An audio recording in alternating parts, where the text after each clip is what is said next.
Hello, YouTube Cubes. I'm here. Binary, hello, you were here.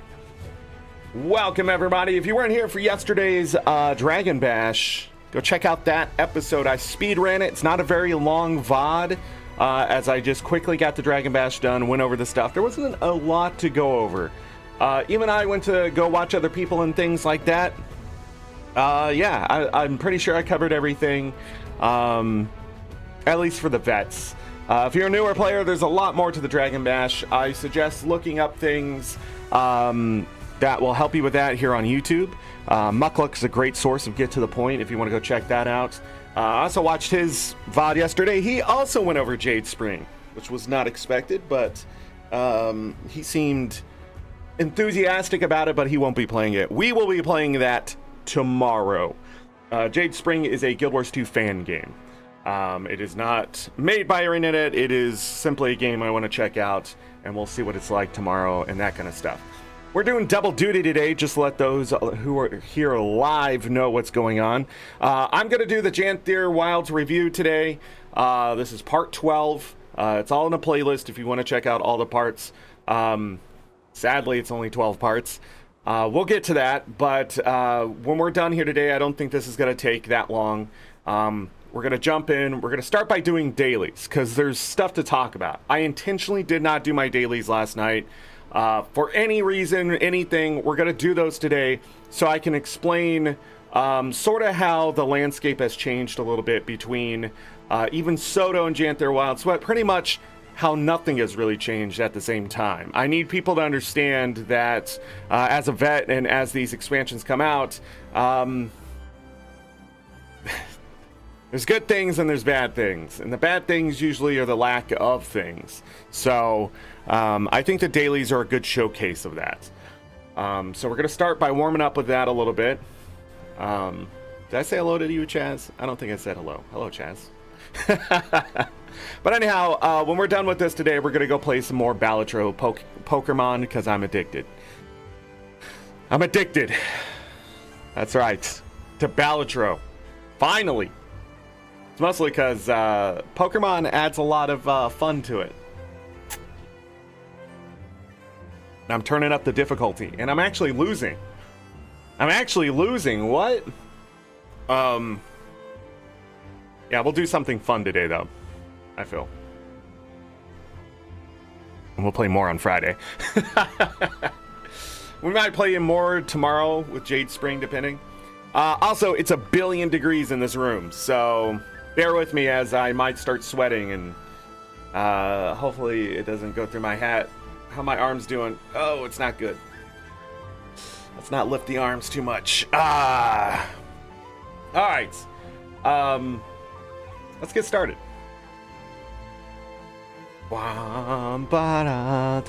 So this is Janthir Wilds startup screen right here. That's what we got. I do not think it is as good as the previous loading screen, which was Cantha. Cantha's startup screen is just amazing. Character select screen, whatever you want to call it. I love the music there, that kind of stuff. The music in Janthir Wilds isn't bad, but it wasn't my favorite. Going from End of Dragons to Soto to Janthir Wilds, Soto and Janthir Wilds, just not the same quality, especially in the music area. It really did feel like they put a lot of love in the music for End of Dragons. So, not saying they didn't do that for the 2 expansions, but it just seemed like there was a lot more that went into it. Probably because they had the time. It was during COVID and stuff, so a lot of research probably went in, that kind of thing, and they feel like, can't go out and do other things, might as well work on music type stuff, maybe. I don't know, I'm just not trying to put words in the mouth. I'm just saying I just love the End of Dragons music, and then anything that's come after that, sort of, I don't know, it's good, but that's sort of the feeling, isn't it? since these expansions have come out. It's good, but, I don't know. Also, I'm up to 46,019 achievement points if you missed that yesterday. Yeah, we, I meant to go back and look to see where I started on achievement points. before Janthir Wilds, but I don't think that's important to what we're going to be doing today. Let me jump in game, do all my daily stuff, and I'll talk about some things, anything Janthir Wilds related, as I do my just login stuff. Now, Janthir Wilds, funny enough, as I played through... Hold on. I know that still says Secrets of the Obscure. Okay. Yeah, I just need to take my black line delivery box. What the heck do we have here? Money! So, yeah. We're gonna get started here. Black Lion delivery box. Yay! We switched over to Babo Nisos. It actually gives me map currencies from the last two maps. So, last two maps and the resources. Yo, buddy, relax. Guy just running, and now he's not gonna restart it. What a butt. Complete event. Alright. With an enhancement. This is some really easy stuff. Sadly, I didn't get the Rift. We're still gonna go out there, though. What a bad day of dailies to showcase. Anyways, so my daily process is to just acquire materials to eventually make legendaries at this point. It's a 13-year vet of the game, or at least going on to 13 years. That's what's important. Making legendaries. And then giving them away as a content creator. But instead, I've been selling them. So we can get set up for next year. But after that, prepare yourselves. So anyways, I still go back to End of Dragons. Still do this stuff. You've probably seen me do this 1,000 times. All that jazz.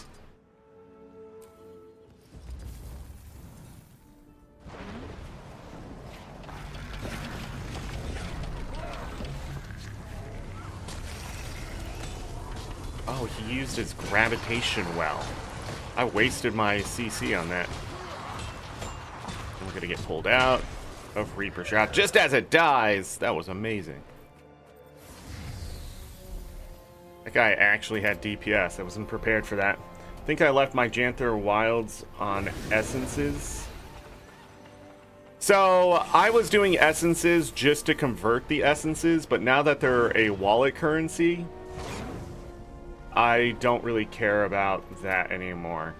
And I wonder if they're going to continue to use essences in the future expansions and stuff like that. This game is loud, man. I don't have my sigil built up. I'm like, where's my extra damage? Like, literally, like, a 16th short. Give me a moment here. Music, great. Audio, a little loud. We're gonna back that down, turn the music up just a little bit. Alright, I don't know how loud it was for all of you, but it's pretty loud for me. But I switched to the map currency because you need the map currency to make like the back piece or the spear and things like that. And it's harder to get... I feel like it's harder to get the last two maps currency than it is the previous maps currency, just because of how the map is set up. Of course you would.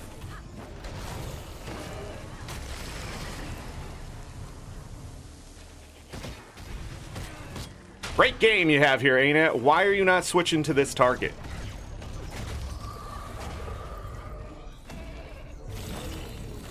Cease to exist.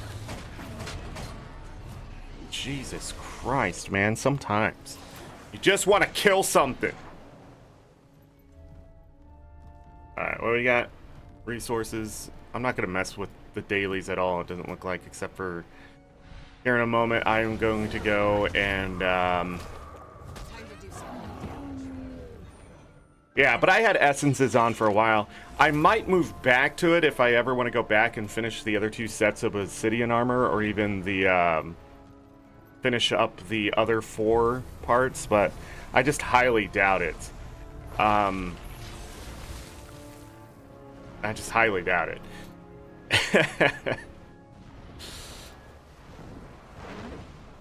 People still upset about obsidian armor. Open world PvEers shouldn't get legendary armor. Listen, if that's how you feel, then you don't realize this is a 13-year-old game and raids are sort of dead. It'll be fine. It'll be fine. Janthir Wilds did nothing to revitalize the raids area. Because if you're on my side of the community, world versus world and stuff, what did we hear about Wing 8 with? And I'm going to talk about that. It's the fact that when other raids have come out, there's been so much conversation, I can't avoid it. I heard some stuff and then it dies. And then I heard some stuff when the CM came out and it dies. And that isn't good. That's not a good thing. I should just be flooded for a while, people talking about how they're trying to beat the raid and blah, blah, blah, blah, blah. And I don't know. I don't know. All it was world first. People got world first, and then it just disappeared. And that's probably more of a sign of just MMOs in general at this point. But at the same time, like, a lot of resources were spent on making that raid. Fractal, CMs. I don't know why I'm still on this map. We need to go to Crystal Desert really quick and finish an event. But anyhow, convergences is what I was trying to think of. Because we didn't get a strike this time around. Oh yeah, I can't do that. Alright, now I can do that. Grab this. We're going to stay on the south side here and grab the skill point, the hero point. What are they called? Hero points. I just clacked my teeth.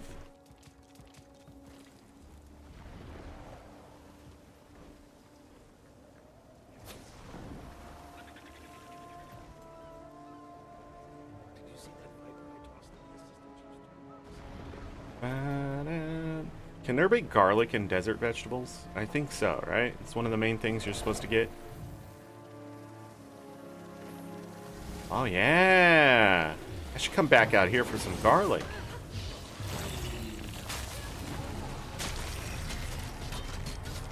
Damn vets and all their health. HP sack piece of shit.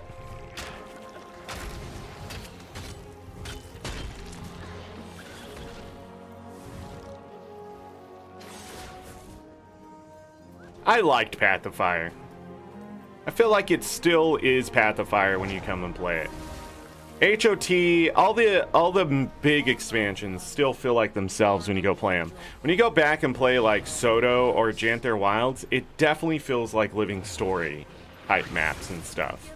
It just doesn't feel like...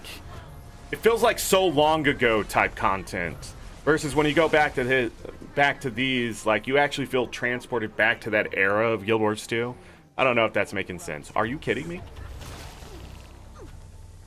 Oh my god.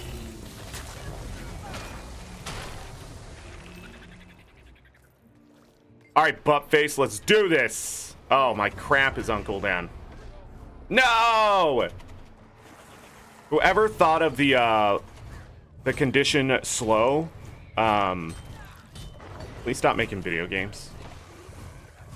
Like, what an unfun debuff. What an unfun debuff.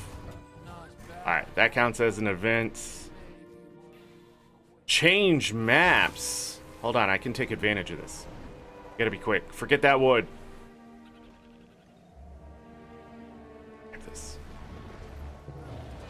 There's some desert vegetables, like, right over here, aren't there? Aren't there, like, some desert vegetables?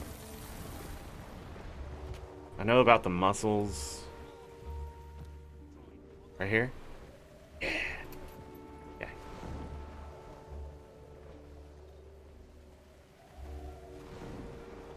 No, that's flaxseed. I went by because these damn forged.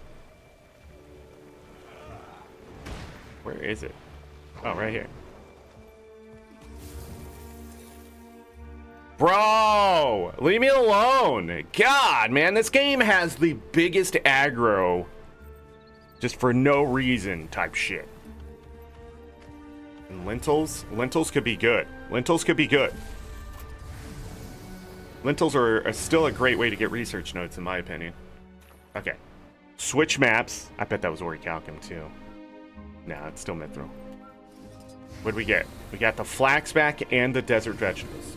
Yes! Got a 4-strike on the thing? The lentils were there.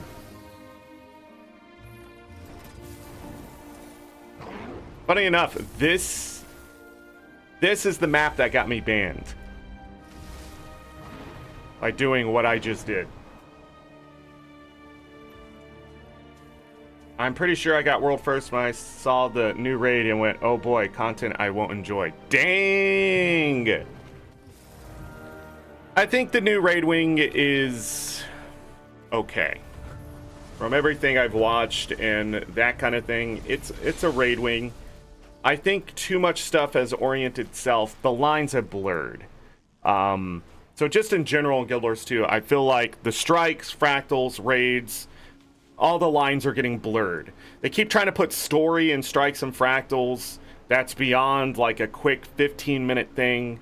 And then it drags it out to a 20-minute thing. Convergences, it just blurs the line even further because it's sort of like a raid, but you get to pick who you want to fight first or how you want to do the events. It's just like a piece of a raid wing. So strikes are just bosses, right? And then fractals are like fractals and convergences. I can throw them in the same pot. They have become very raid oriented, but like a piece of a raid wing, while raids are long, multiple pieces, multiple boss type things. So like between those 4 pieces of content, and then you got dungeons, which are dungeons, but they're raids in a sense, but again, they're much like the fractals and the convergences. So when you have all this content out there and you're calling them different things, there's 5 different things that all are doing sort of the same thing. You need to focus on creating 2 things. I do not think raid wings are necessary anymore. I think raid wings are boring, overused, and raids themselves just don't sell for Guild Wars 2. I think strike bosses that have increasing difficulty and fractals that have increasing difficulty are the way. I think convergences are a great way to tell a story, but at the same time, between those, fractals and strike missions are the way to go. And strike missions, you can take bosses and stuff that are already there, give them new mechanics and a higher difficulty, and then make a legendary mode out of that. So you got your challenge mode, your legendary mode, and that legendary mode should be the glass ceiling being hit, and it should be hard as balls and have the tough title behind it and things like that. And I just think those 5 pieces of content, 2 of them need to go. Dungeons need to be redone, just changed, but that's never going to happen, so they're just going to sit there. They're forgotten content that's necessary if you're making Gen 1 legendaries and stuff, but there's ways around not doing them. There's ways to get the currency and stuff, right? So, and then raids, they're just so resource intensive, I feel. And if they're not, I mean, then we get into a different situation. Like, I just do not think those 5 pieces of content can deliver with the way they are. They need to be specific, and I think in the long term, strikes and fractals are the way. But I also hate the fractal system. I do not like Agony. I do not like the way it works. I do not like the way what fractals have become. So like there's so much. There's just so much about what has happened over the years that has convoluted and disjointed content and made it so that it's divided the community so much. And like every piece of content is just the next division of the community. So adding a raid in just further divided the community. And then like there's stuff like locked behind each of those. So specific raid armor, legendary armor. You got fractal stuff that has fractal things. You have dungeon stuff that you need for dungeon things. You have, there's just the convergences have their own thing. There's just so much stuff that makes people want to do the content, but there's this drive of here and gone. And so like with the raiding community dying off, what are we going to do with the raids? Like the community has gotten so small that a lot of the communities that were keeping it alive have started to close doors. They don't do the stuff anymore. So yeah, it's a bit of a disappointment.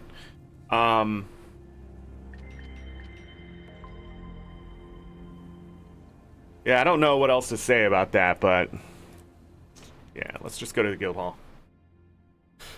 Daily's done, yay! But that didn't do what I wanted to do. So anyways, usually I'm forced to go do a rift or maybe even go out to Janthir Wilds. It didn't do that today.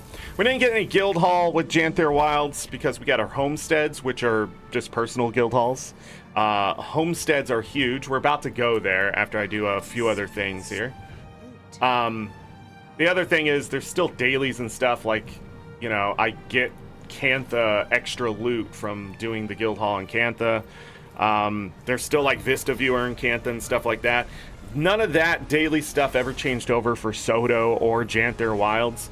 Yeah, I don't know if they'll change it for like how they did season 3 and 4 where like it's a specific map, but I guarantee if they continue the expansions and they do find success, eventually it will become like that.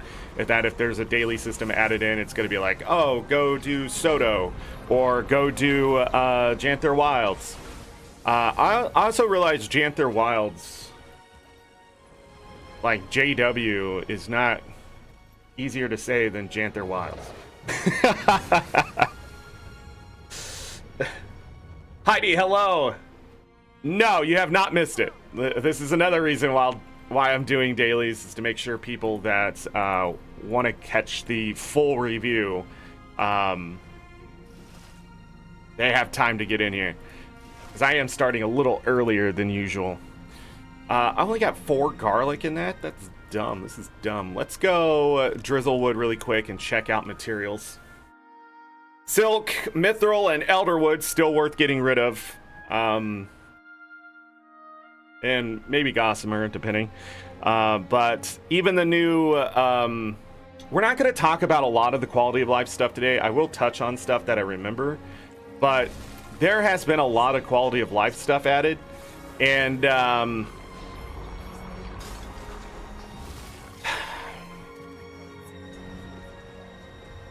It's hit and miss. I that the saying, if you don't have anything nice to say, don't say it at all. That's how I feel about the last quality of life updates. Some people love them, and as I was doing them, I realized they were absolutely worthless to me without the whole thing functioning perfectly and better than what they delivered. So, none of this is worth taking. Well, maybe this. I'll do that. Keep pushing my stuff. I don't think Flame Legion. I don't know how far along Flame Legion. I'll do it. Word Calkin's easy to come by. Oh, about the same. Cool. Mine. All mine. You only gave me 2, you butt faces. Sorry. That was unnecessary. Alright.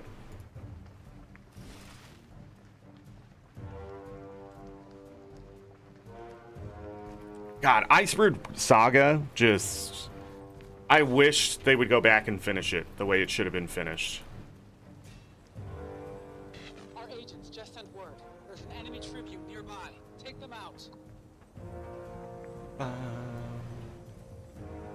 All the Guild Wars 2 shows seem to start early and end early. The last major update, I think we went almost 11 hours. Or over 11 hours. But that was it, right? There wasn't like another day of 8 hours. There wasn't a lot of that in Janthir Wilds. Yeah, just 12 parts. I think we had 20 total parts for Soto. Some of it was like obsidian armor related. But a lot of the stuff I just ended up doing off of stream because of the frustration a bit with the expansion and the fact that like it was just grind. Yeah, just... I really do hope they add in new doorways in the gym store. I think that's a good moneymaker right there. Like, I think the doorway that's there looks amazing, so, you know, not for me, but really depends on what they add. I wouldn't be surprised if they do start adding in festival ones, you know? Like the Mad Realm stuff for Halloween and that kind of thing. They just haven't got it done yet. I don't know how big that team is or anything, so there's a lot of doorways they can make. I mean, it's literally a door that opens and glows, you know, like, so you can have a lava one, you can have, just think of any throne. We go in here. Wait, this novelties. Chair. So you go in here with any of these, you could turn these into doorways, you know, a style like this. Heck, you could do that. Just, I'm trying to think what it, like, you can do a doorway that's has this kind of stuff. I mean, come on. Definitely easy. Replace the bench, put a door, have the door open, paw prints spilling out. A jade one, yeah. Heck, you can have a Guild Wars 2 one. This wasn't the most exciting chair, but it's there. Oh, easy. Pfft. Come on. Come on. Now, that can't be a door, but, you know, glacial. I'm just looking at all this stuff. I look at the chairs because the chairs take a lot of design from, like, what's already there in the world. I forgot this one existed. But yeah, I mean, easy buy for a lot of people. Easy buy. Anyhow, I'm still getting some black peppercorn on the low end today. 34, already down to 6 silver. We're just gonna keep farming that until we have to move to mushrooms. Always be loyal to your crew. People probably already are getting their pay to win. See, nobody talks about, like, when you spend the money or gold getting stuff like this and how much gold and stuff you earn back over time and how it changes and that kind of thing. So they just do, like, you know, oh, you're only earning this much. And I'm trying to think, like, it's like 60 silver to a gold. But then when you have, like, things like this back piece come and inflate the price of things, you get, like, a whole different you know, amount of money, and it's a lot more. Oh, I should have taken the sigil bag. Bet I could have got gold there. No! That hasn't happened in a long time. ArenaNet, move this enchanted chest to over here, please. Thanks. Appreciate it. Get it away from that cooking station. For the love of freaking everything that's holy. Did I get it? I did. Okay.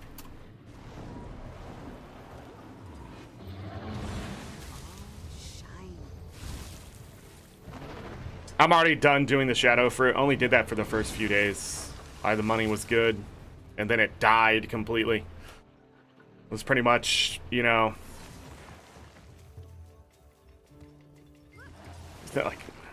Where's it sitting at now? Shadow fruit.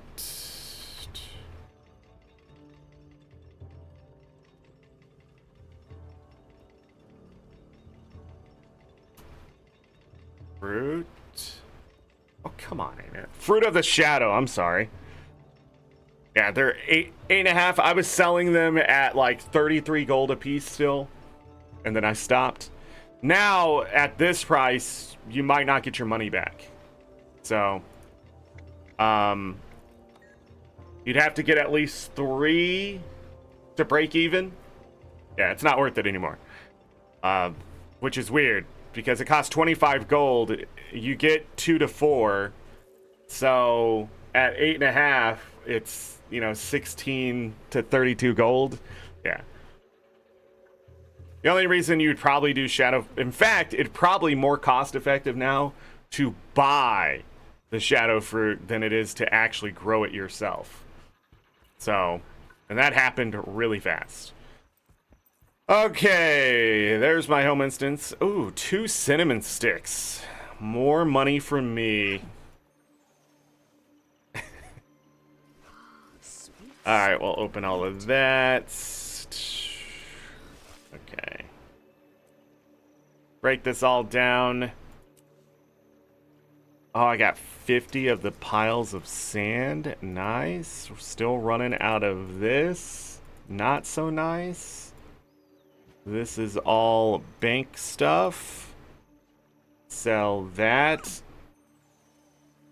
I need to start keeping the rose quartz, actually. Because we'll be crafting with it next year. The rose quartz I should probably start keeping as well. Why it wasn't a depositable thing, I don't know. I think it's because you can salvage it, but I believe you need the actual rose quartz in the recipe.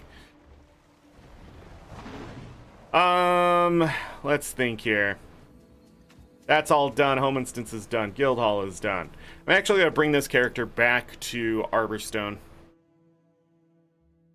for now, because we're going to start talking about Janthir Wilds out of the game a little bit, because I need to go over stuff and that kind of thing. And then we'll go back in the game, we'll go to the map, see if there's anything I forgot about, and then yeah.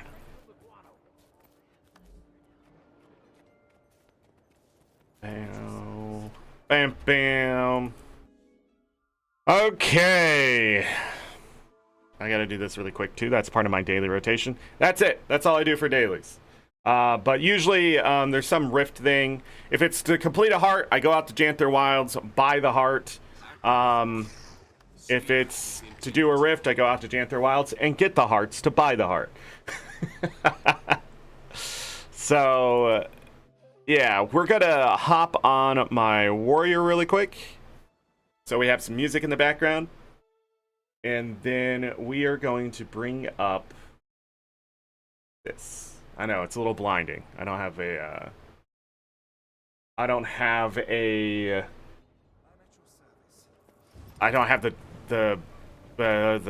dark mode extension, because I had to take it off because people were figuring out my ad blocker and doing it in different ways, and it was affecting things, and I had it on and I took it off, and then... But this website should have a dark mode. I don't know why it doesn't. ArenaNet, get your shit together. What is going on? It's 2025. Who wants to sit there and stare at white all day? We had to do it in school. Why would I want to do it now? Whoosh. All right, let's talk about Janthir Wilds. This is the announcement page. So we're going all the way back. All right, this was last year in 2024. June 4th. So by this time last year, we knew what the expansion was that's coming up. Now we won't know until next month, so in the middle of July. And a lot of the stuff for this expansion was talked about through the rest of June and into July before we got the release in August. So, are you timing me, Z Highness? So, they announced Janthir Wilds August 20th, 2024 is when it came out. So, I'm not going to go back and read through all this, but I am going to use it as a way to sort of go through the content as we know it. So, a new adventure back in. So, they were talking about going to Janthir Wilds, learning about the Lowland Coda, learning about what's going on out there, a new adventure in the sense of a new enemy that we're going to fight, and a different section of the world we're going to explore. They said over the course of 3 quarterly releases that follow the initial launch, you'll have the opportunity to challenge new content, explore additional story, in a 3rd new map, craft a legendary spear and backpack, and obtain a new Wizard's Vault rewards. So, you know, the Wizard's Vault stuff, I don't think that was bad at all. It's the normal Wizard's Vault thing. They introduced it with Soto, and I think it's done very well. I think it's a great way to get the things you want and the things you don't. So, yeah, Wizard's Vault, we're not going to touch on too much because that's just an addition from the last expansion. The rewards themselves, you know, they're cosmetic. It's all subjective. And objective, it doesn't really matter. It's just all opinionated when it comes to that stuff. Easy way to earn gold. If you're playing the game a lot or not a lot, it's an easy way to earn gold, get things you usually can't get or have to spend gems on and that kind of stuff. So, dang, Z Highness. But let's go back. There were 3 quarterly releases. That ended up being true, but there wasn't just 3 maps. It ended up being extended to 4 maps. So immediately there were changes that we can see it had happened here. The legendary spear and the backpack were separated. So in the first major update, we got the legendary spear. In the 3rd major update, we got the backpack. So pretty big separation on that kind of stuff. So just them talking about that. The personal housing instance, aka homesteads, I think was an interesting addition to the game. For a lot of people wanted their own place to decorate and things like that. I think the way ArenaNet did it was genius. What I'm waiting for is for new homesteads, new maps, that kind of thing where we can take our decorations into a new place and that kind of stuff. I have seen people decorate the homesteads where it doesn't even look like the homestead that you know. What I would like to see is a blank map. I don't want there to be houses and things there. I want there to be a place to set up a mount. I want it to go further, is what I'm trying to say. But the developer who developed it worked on Sims 4, I believe. And what they did in Guild Wars 2 to change the decoration system and that kind of stuff was fantastic. There is nothing really bad for me to say about homesteads, except I'm not very creative, so homesteads aren't for me. So that content sort of died in the water the moment it was there. Do I like collecting my resources faster? Yeah, it's the only really reason I go to homesteads at all, besides if I need to buy specific things from Deft Lahar or, you know, the shadow fruit or anything like that for the legendaries, because they put it in the homestead. The homestead mastery, I actually don't even know what it really does except unlocked more recipes and let you craft a bit more things. Is that wrong? But the problem is, even that mastery that I was buying, I didn't really use it. It was just there. And they're talking about the mastery. Master new ways to fight and to explore and that kind of thing. That's part of the mastery system there. The beehives are just a regurgitation of the mushrooms from HOT. I don't mind that. I mind the fact that they kept resetting it for each map. And I had to remaster something I've already mastered because it was a different kind of beehive. And while it was supposed to add more things, I really didn't see the effect over just resetting my skills. So it was an adrenal mushroom, is what it's mimicking, mostly. But even the last mastery, I don't see the effects it's talking about, and I have all the masteries. So I don't know if that's a bug, or I'm just not seeing it, or I'm just confused about what it's saying. I don't know, but it just, they're there. And that's what most of the masteries felt like. Sort of there, or the key to get into something. So, it just fell flat. It just didn't feel like the masteries meant as much. It felt more like a burden sometimes. Much like HOT, some of them just felt like, you know, a lot of work for almost nothing. While like gliding was like, yeah, I gotta get that unlocked and stuff. So like the mount mastery for the Warclaw, which I'll touch on a little bit later here, that one I think was huge, but after you get it done, you sort of forgot you did it. But I think it's like one of the most important ones to do if you want to do any of the legendary stuff or anything like that. Homesteads, again, I just talked about that. Mastery line to express yourself.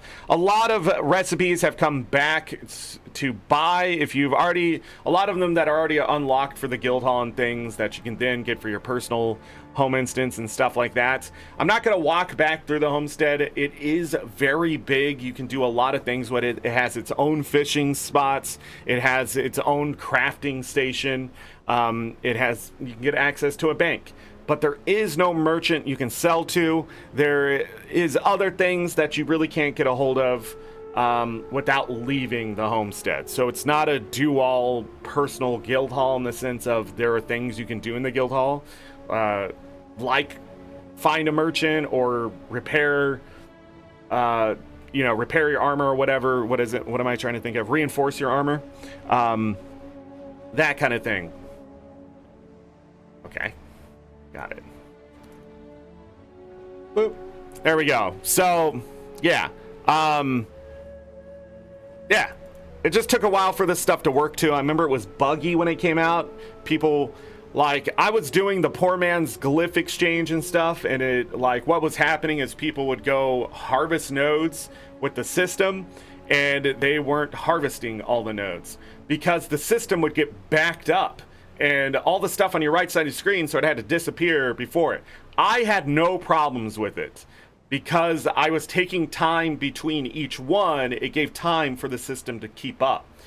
Other people were going through it so fast because they didn't care about the glyph, or they had extra glyphs they already put in, and they weren't getting all the resources and that kind of stuff. That stuff was not happening to me, except the extra resources weren't dropping as often as they're supposed to. I think all of that is fixed. Now I've gone the bougie way and have the glyphs of the volatile glyphs in all the chests, and now I can just collect like I did today.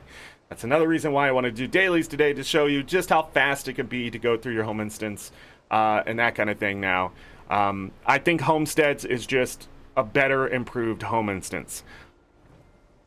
Do I feel like it's a very personal thing? Unless you're willing to build it up and decorate and stuff, I feel like it's just another place to go to do your stuff for home instances. The NPCs and stuff are there, but a lot of times they're just getting in the way still, and it just, I don't know. Also, did I invite them there? No.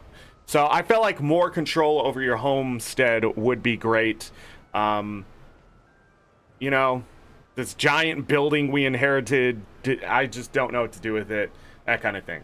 I just use it for achievements and stuff. That's it. So it's there. Content wasn't for me. Did you know they added spears with Janthir Wilds? Because they did. And this was great. We have been asking for new weapons for a long time, and they gave us spears, and they came out with all this stuff, and Muckluck even made an advertisement for it showing just all these different abilities with the spears and that kind of thing. And then their balance team came through and killed the spears. Everything that made them unique, everything that made them aggressive, everything that made them powerful, nerfed. And now you only see it on a few classes. Warrior. I use one on Guardian in World versus World, but it's just become another weapon, and a lot of people forgot spears were even added in Janthir Wilds because it's been it's going on a year. But like Ranger Spear, Necro Spear, there's just so many better choices at this point. The balance team sort of fumbled the spears a bit. I would like to have seen them for a year solid be strong weapons that people have to contend with for one reason or another, be unique in the way they work. Yeah, it just, they're there. They're weapons. The novelty wore off pretty quickly, I think, especially after the beta and then the changes and then this thing's not getting better. I do think the spears do have their places still, but that's just like any other weapon. One thing is going to be superior to another, but at least we have them. The second thing about it, though, is that now sets have to be 17 weapons and not just 16. and technically it would have moved everything to 20 weapons, but they don't do underwater skins. So there's a lot of skins not added there. So Black Lion weapon collections are now 17. There's a lot of legendary spears that don't exist, right? We don't have a Gen 1 legendary. Well, we do have a Gen 1 legendary spear. What I'm thinking, Gen 2 legendary spear. Gen 3 legendary spear doesn't exist. What was the other thing I was thinking of? They are adding in, I noticed, spears from previous sets, and you have to sort of buy them separately.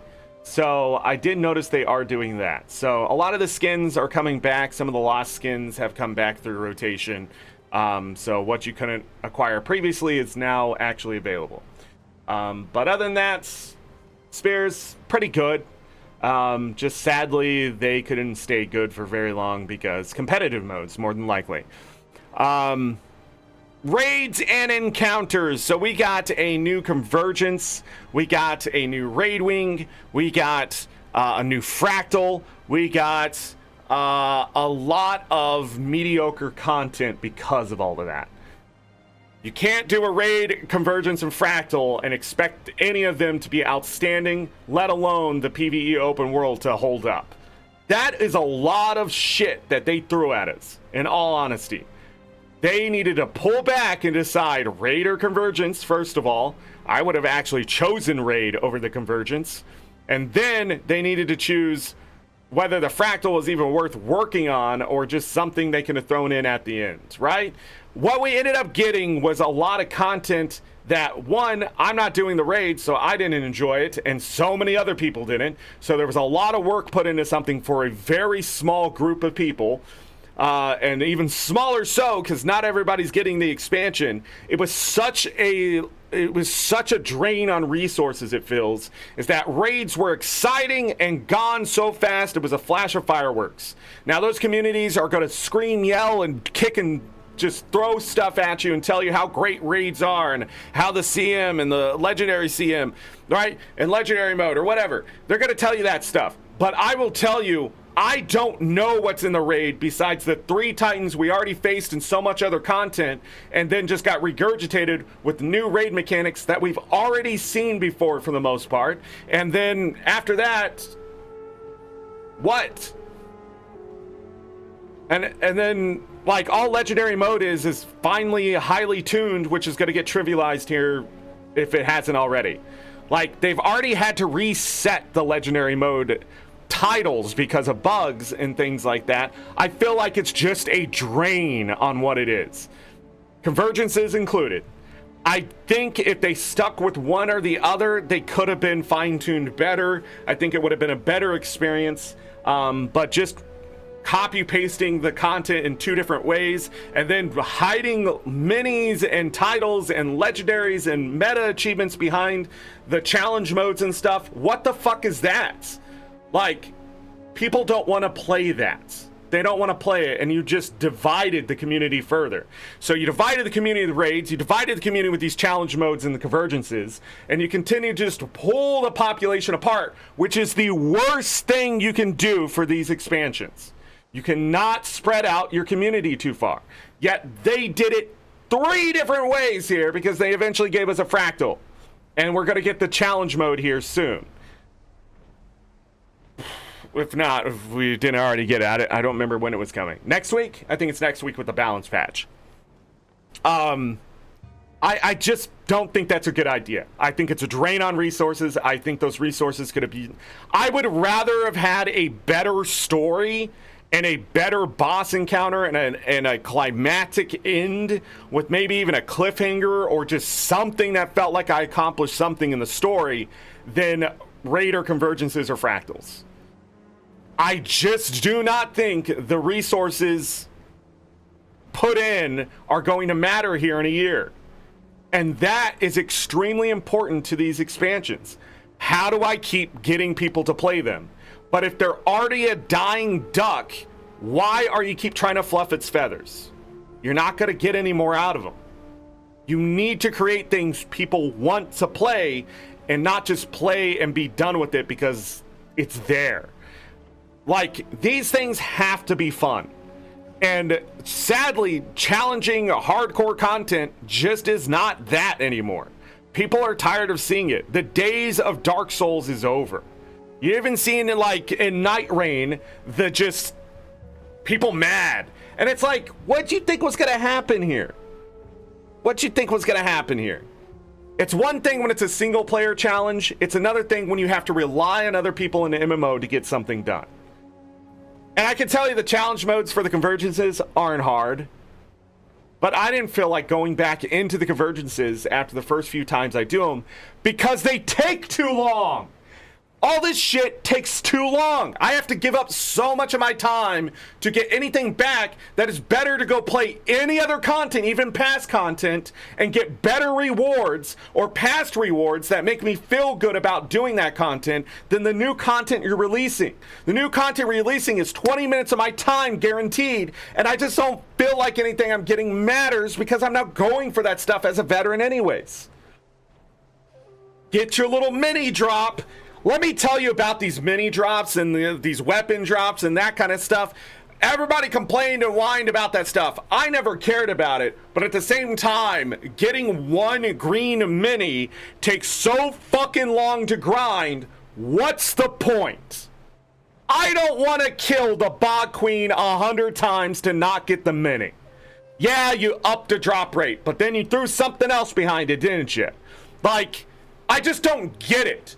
Grind does not work in these games. Fun does. And grind is not fun. It's a mindless activity that sometimes is just what we do. But this stuff was not fun. The community made it fun. They world first events, fun. People grinding this stuff out with their community and trying to figure it out. That's fun, sure, but it's here and gone. There is no world first after this. The shit doesn't reset. There isn't a new challenge coming tomorrow. It's just gone. You were either there or you weren't. And new players coming into this, if they buy the expansion late, good luck. Because a lot of those people are gone. The knowledge goes with them. The wisdom goes with them. And I don't see anybody doing this shit here in a couple years. Because there's going to be 2 new expansions. One there and one on the horizon already. So when you make content like this, it has to be intentional. It has to be fun. It cannot just be thrown in there as content because it's not good content. No, excuse me. It is good content, but it's not exceptional, which people have come to just want from ArenaNet. Because you've delivered in the past, you cannot deliver here. No matter who I talk to about this stuff, it's good, or it's all right, or I did it. I don't know if I'll do it again. That's the stuff I don't want to hear. The fractal is simple, easy, back to the roots. Yeah, I enjoyed it. And I watched people do tier 4 of the fractal, and it's a bit tougher and things like that, but it's not over the top or anything. It's just the final boss is literally just a meat sack. So much HP. So again, it's sort of bare bones content. It's there, it's good, maybe okay at best for a lot of people, and just done. Like, I don't know. Again, you have to do the toughest difficulty to get the meta achievement and all that kind of stuff. ArenaNet really loves hiding a lot of achievement points behind that kind of stuff, which I don't mind, except the fact when you start hiding things you need for collections and that kind of stuff for other meta achievements. I don't know what that is. Stop doing that. If I have to collect every mini from the expansion, and then you're telling me I have to go do the challenge modes for convergences, and then do tier 4 fractal and stuff, you just lost 60% of your player base. Good job. What the fuck? This is stuff you should know, ArenaNet. That is stuff you should know is a big no-no in this day and age. This is a casual game at its core.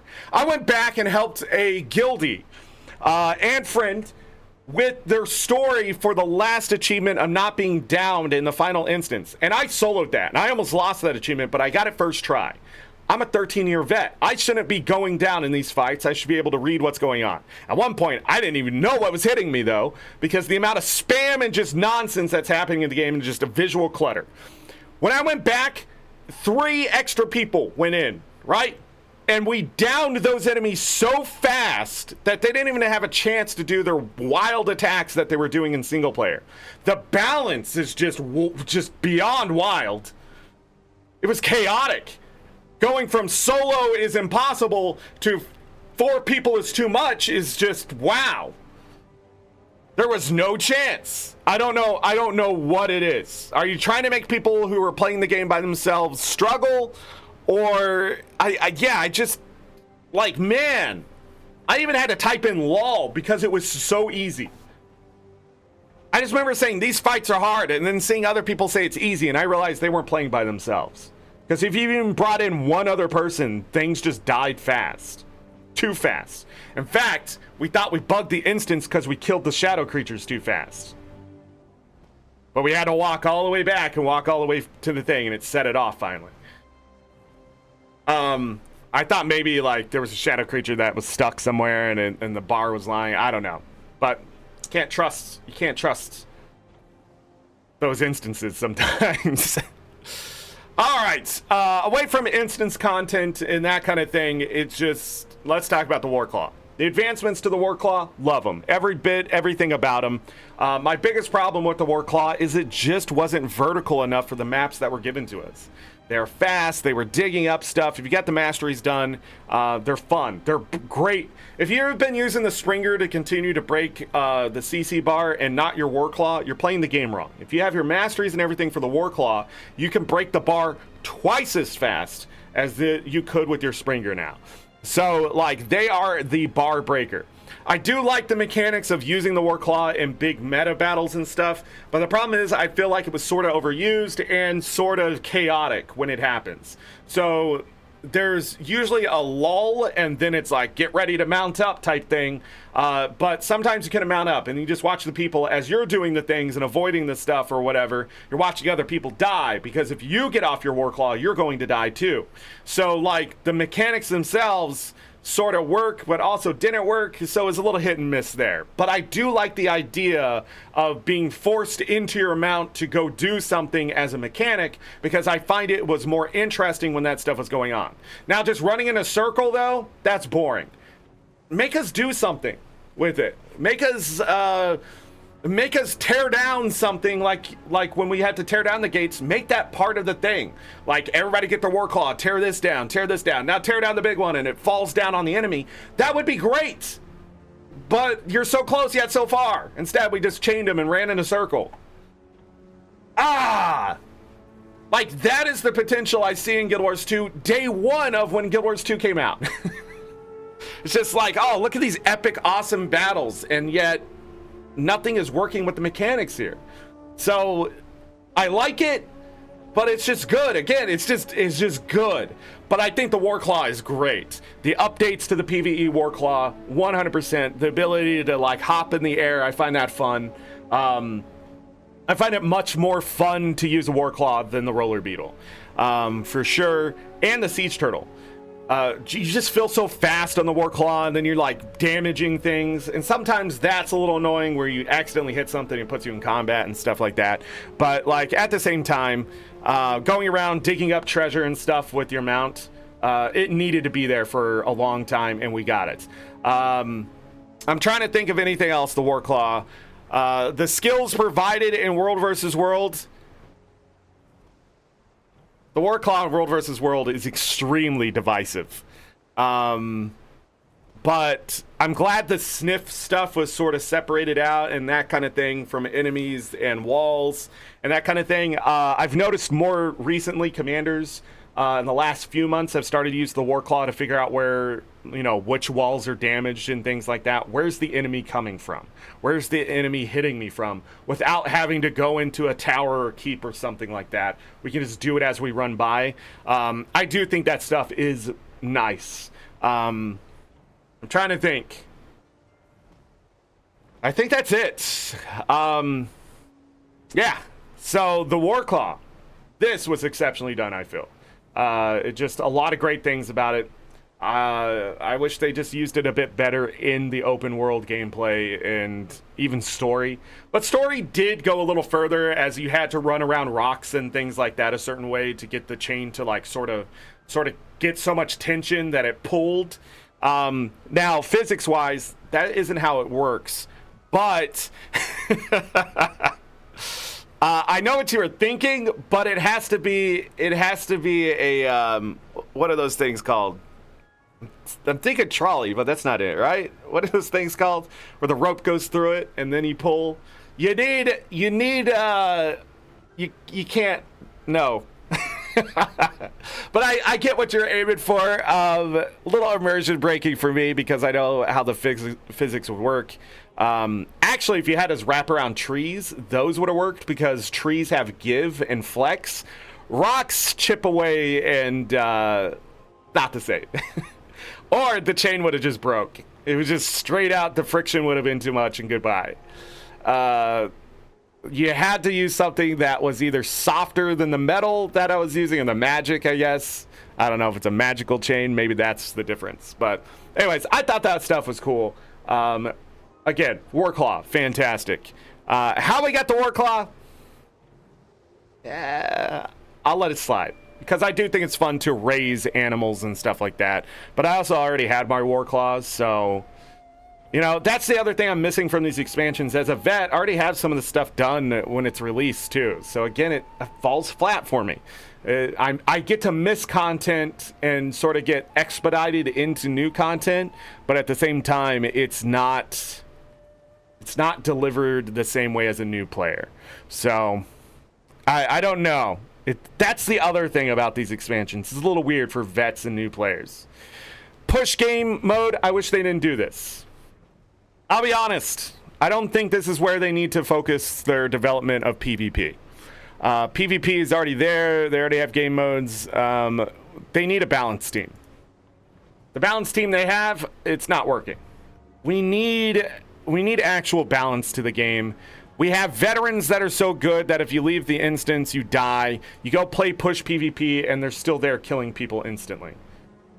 Like, you go into one match and just get annihilated. You go into the next match, and you're just annihilating the other team. Like, there needs to be balance.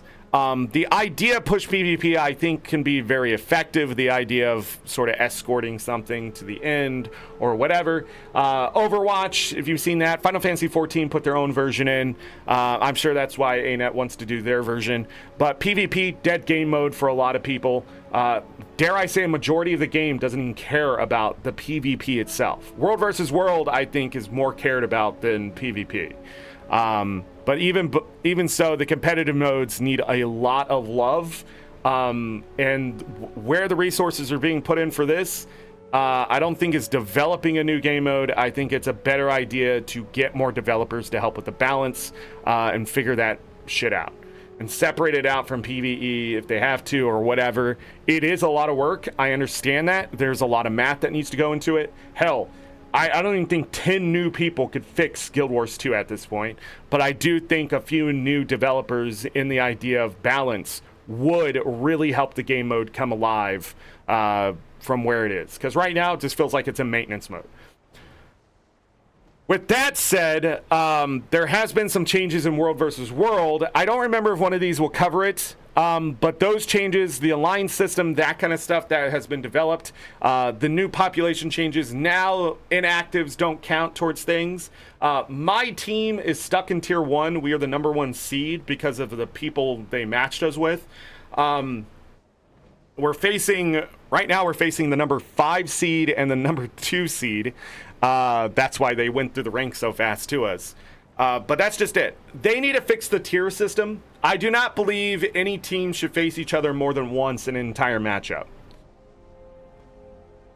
Unless they do lose, I guess. But at the same time, like, the 4 tiers that we have in NA, you get stuck in tier 1 and you're just stuck at the top, bored out of your mind, can't find content.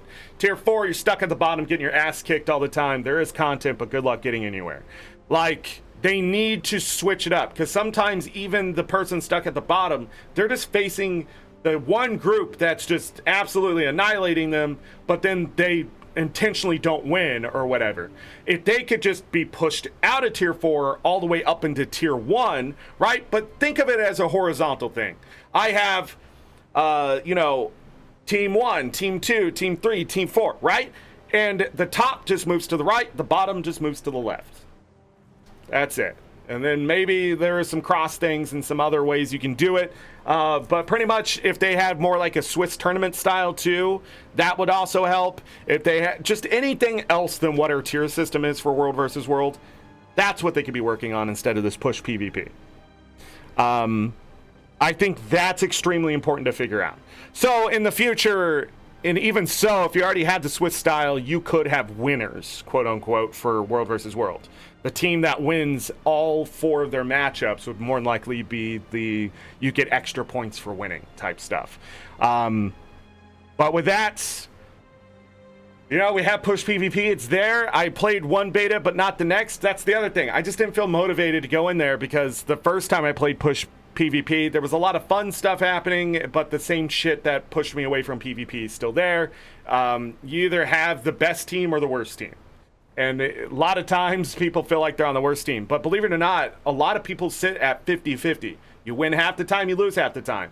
But let me tell you, losing half the time feels like you're losing all the time. So it's weird. It's weird when it's not competitive. And that's what PvP is now. And even in push PvP, it's not competitive. Because people are just there to kill you. There's no balance towards doing the objective, not doing the objective. Like, it all comes down to the same shit, different day. And I just don't think this is a good use of resources for PvP.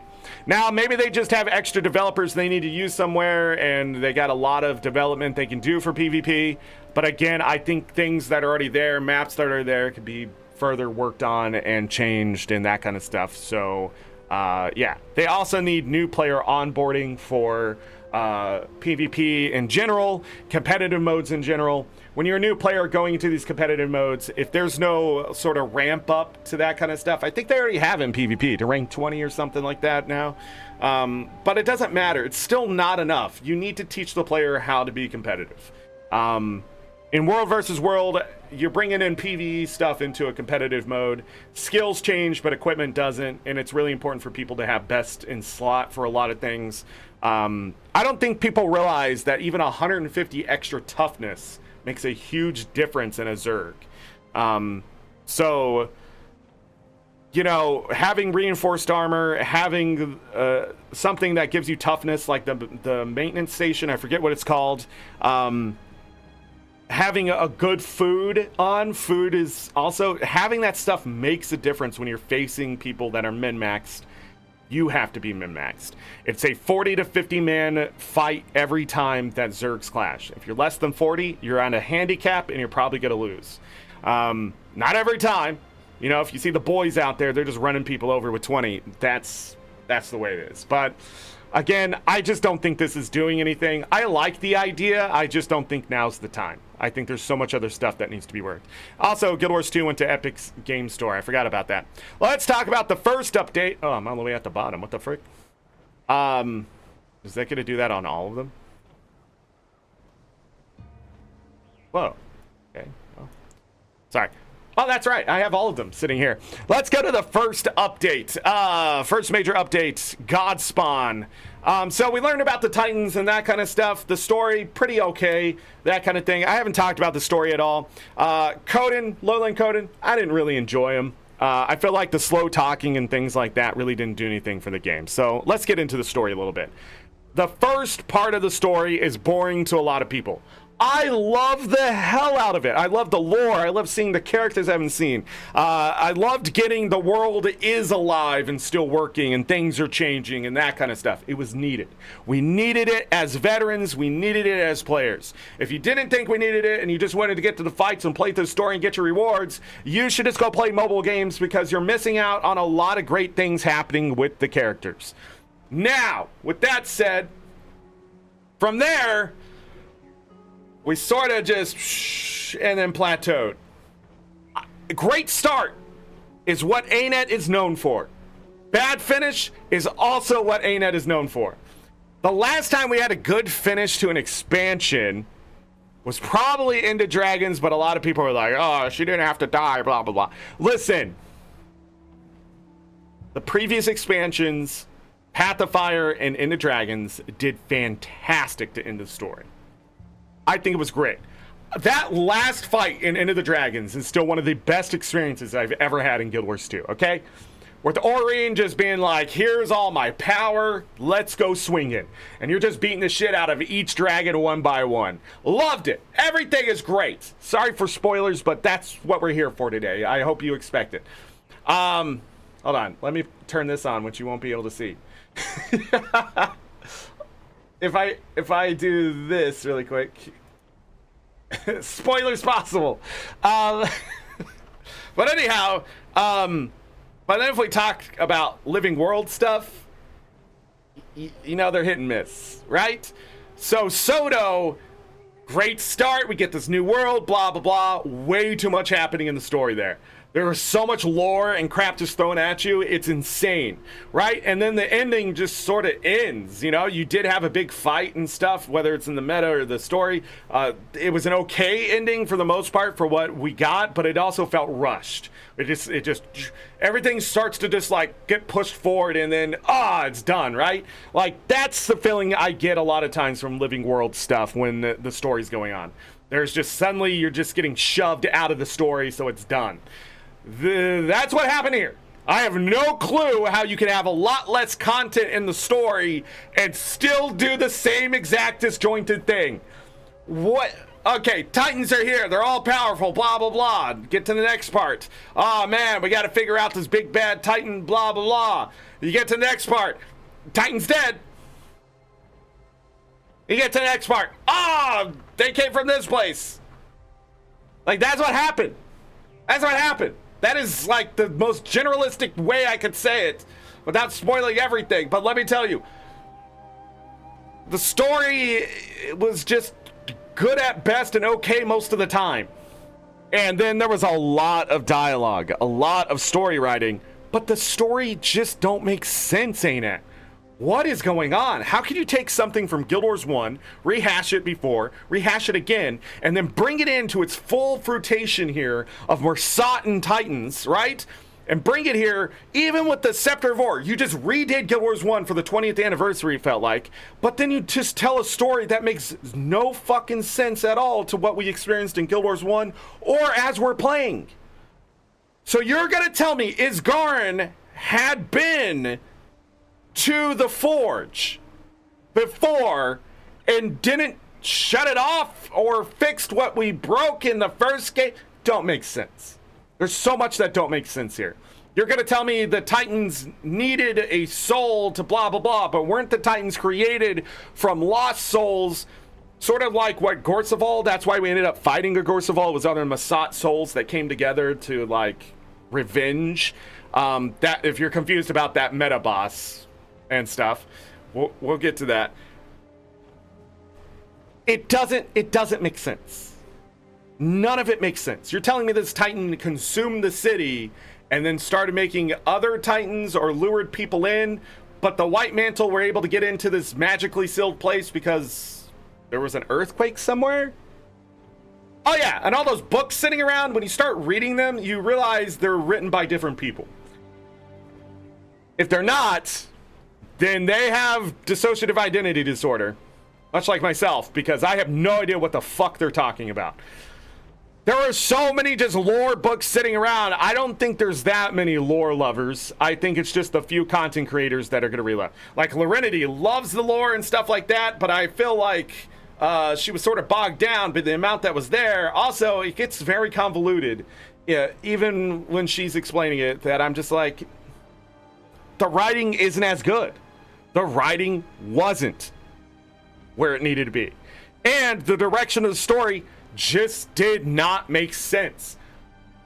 Unless Mabon were being tricked at the end, and there was stuff we missed in the hints and stuff, which could be true. ArenaNet's done that in the past, but it's going to feel like Ex Machina again. If we are being tricked again by a god, a big entity, blah, blah, blah in the future, You've already done it. I've already seen it. It's been done so many times. It's just a trope, and it's cliche. It's cliche at best, and it's going to be boring. I need a villain, ArenaNet. Not a villain that we kill. Not a villain that's going to blow himself up. Not a villain that's after releasing another villain that we're going to eventually kill. I want a fucking bad guy that's doing bad things, that has the edge on us, if not, is actually competing with us in the story. I want them to be a good, driven character, not a fucking Mary Sue. I don't want a cliche huge entity. I don't want a god to fight. I want someone who feels like an anti-hero that we have to stop, because that's not what you do. Joker was a great example of somebody just doing it his own way and then trying to spin and gaslight the situation for the entire world. And you just took him away, didn't you? Right? You can't keep reintroducing Guild Wars 1. Let it die. I don't want to go back to Guild Wars 1. I want to go back to Guild Wars 1's world, but I don't want to go back and see fucking Mersat, Bloodstones, goddamn Obsidian, or freaking any huge entity we fought and killed there. I don't. The Titans were boring. They were boring bosses that were supposed to be like god killers. That was the point.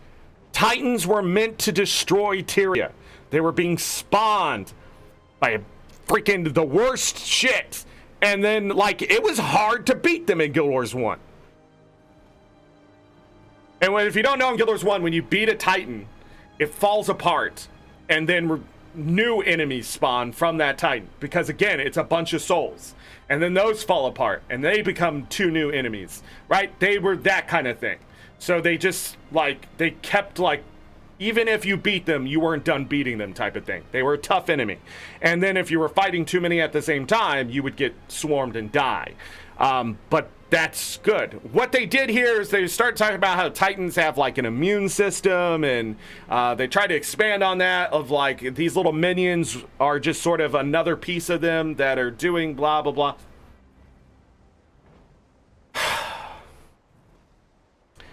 If we got to the city and we found out that stuff there, it would have been different.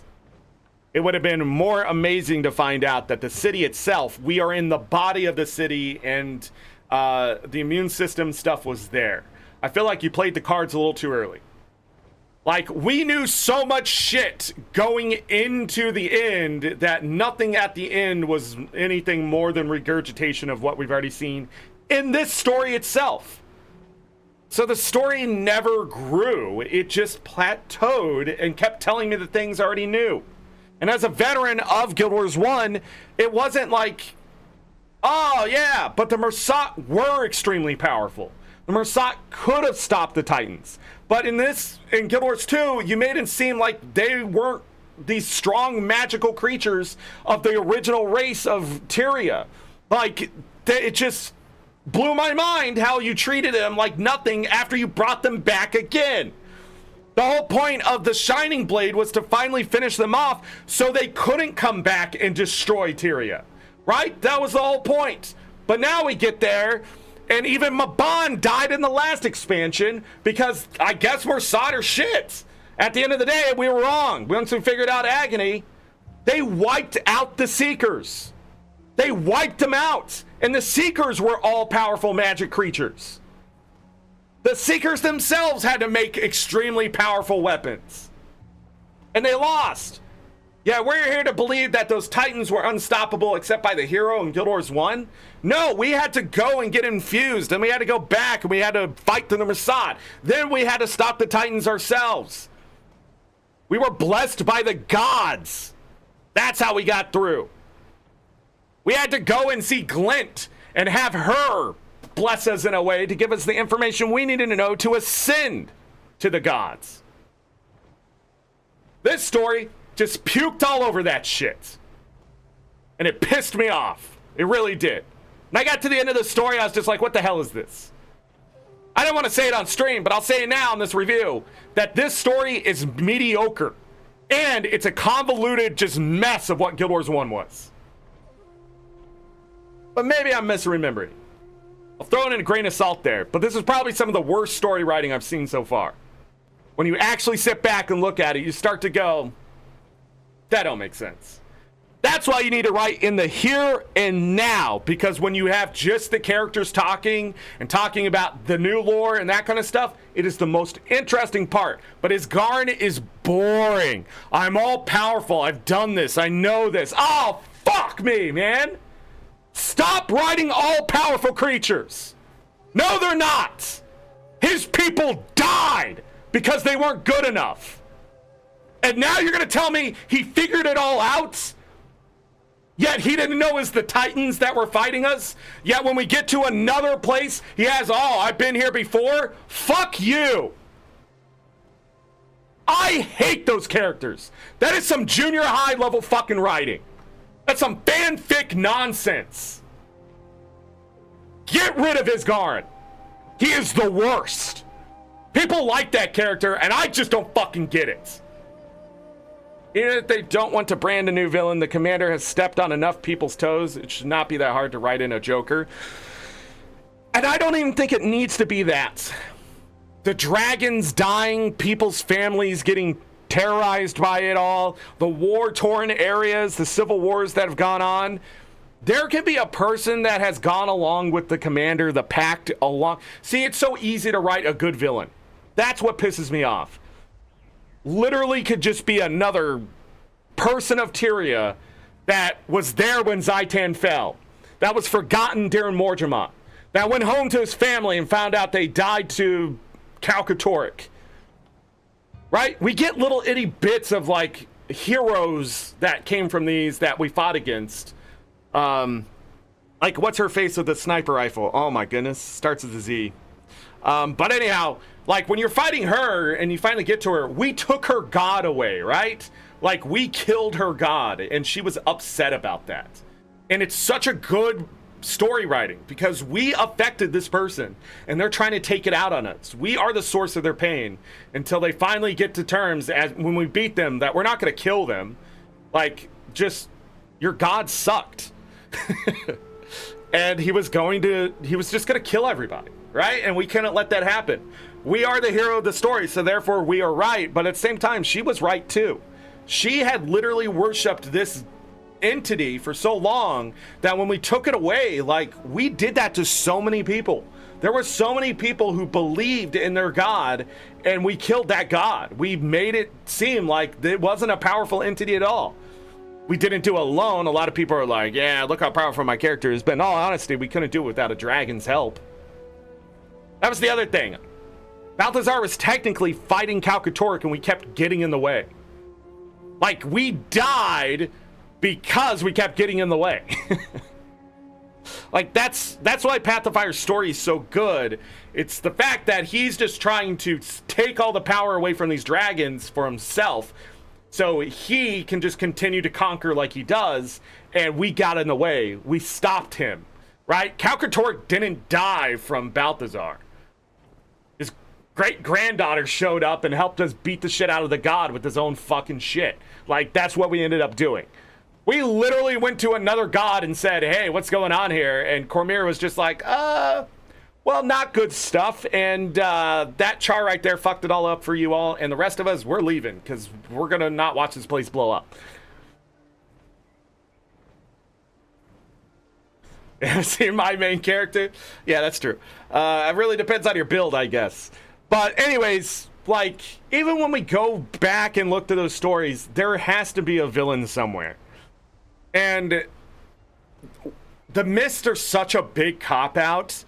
Like, you can have anything come from the Mist, even timelines, right? We learned that in Into Dragons.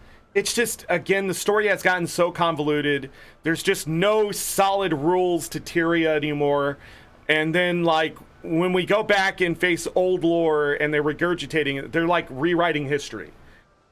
They just make stuff up that has nothing to do with, you know, the heroes that Isgarn pointed out. Like, so Isgarn knew what happened in Guild Wars 1. The illusion of choice, everything in the story, just, it lands so fucking flat. Just nothing. Nothing there for anything. Is it fun for a little bit?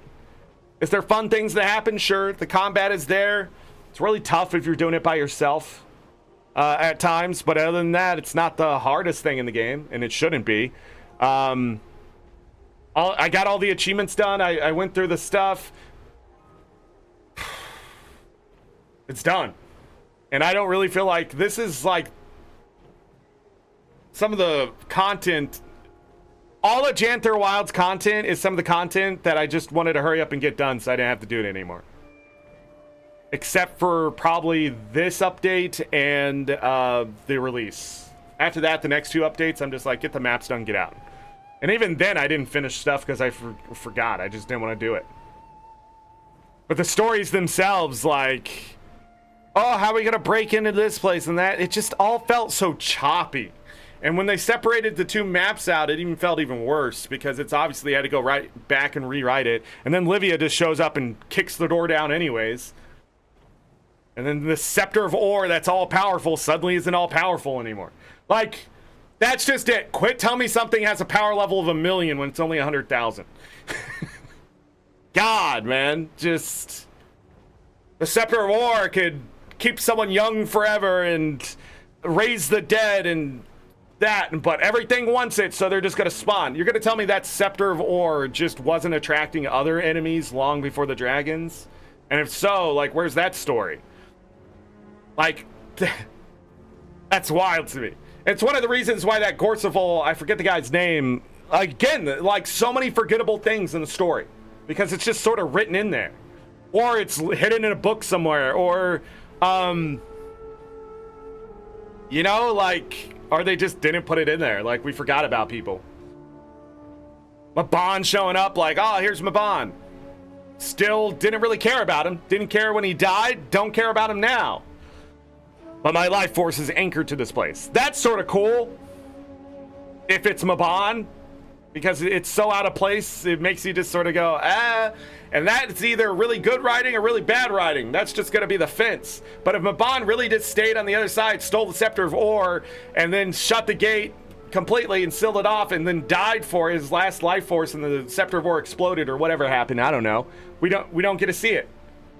But if he just closed the door because he's an all-powerful being pretending to be Maban, and somehow got Maban's memories, I guess, I still don't know how it would work, and stole the Scepter of Ore, all we're looking at is another return of a Lich or Abaddon itself, which really looked like that's what was happening. It was either going to be Menzies or Abaddon. And then you see the shadow creatures and you're like, oh, it's Menzies. And if it's Menzies, then Menzies pulling a Balthazar and use the Mirror of Lissa, but we already had that.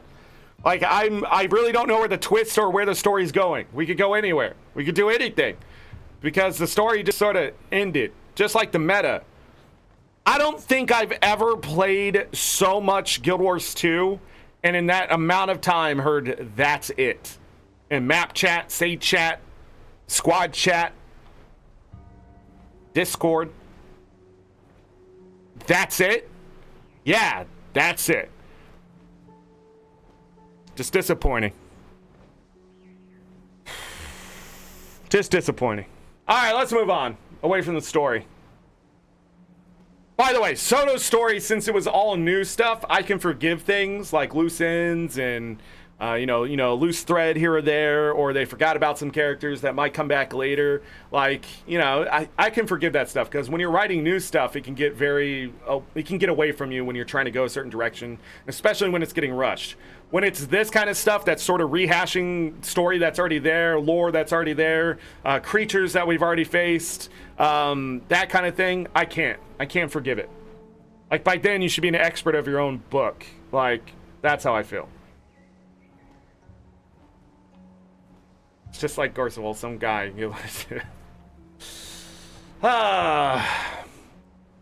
Many of the details for Godspawn were discussed in the studio update blog. So this is the stuff they introduced with the first update. 3 new story chapters.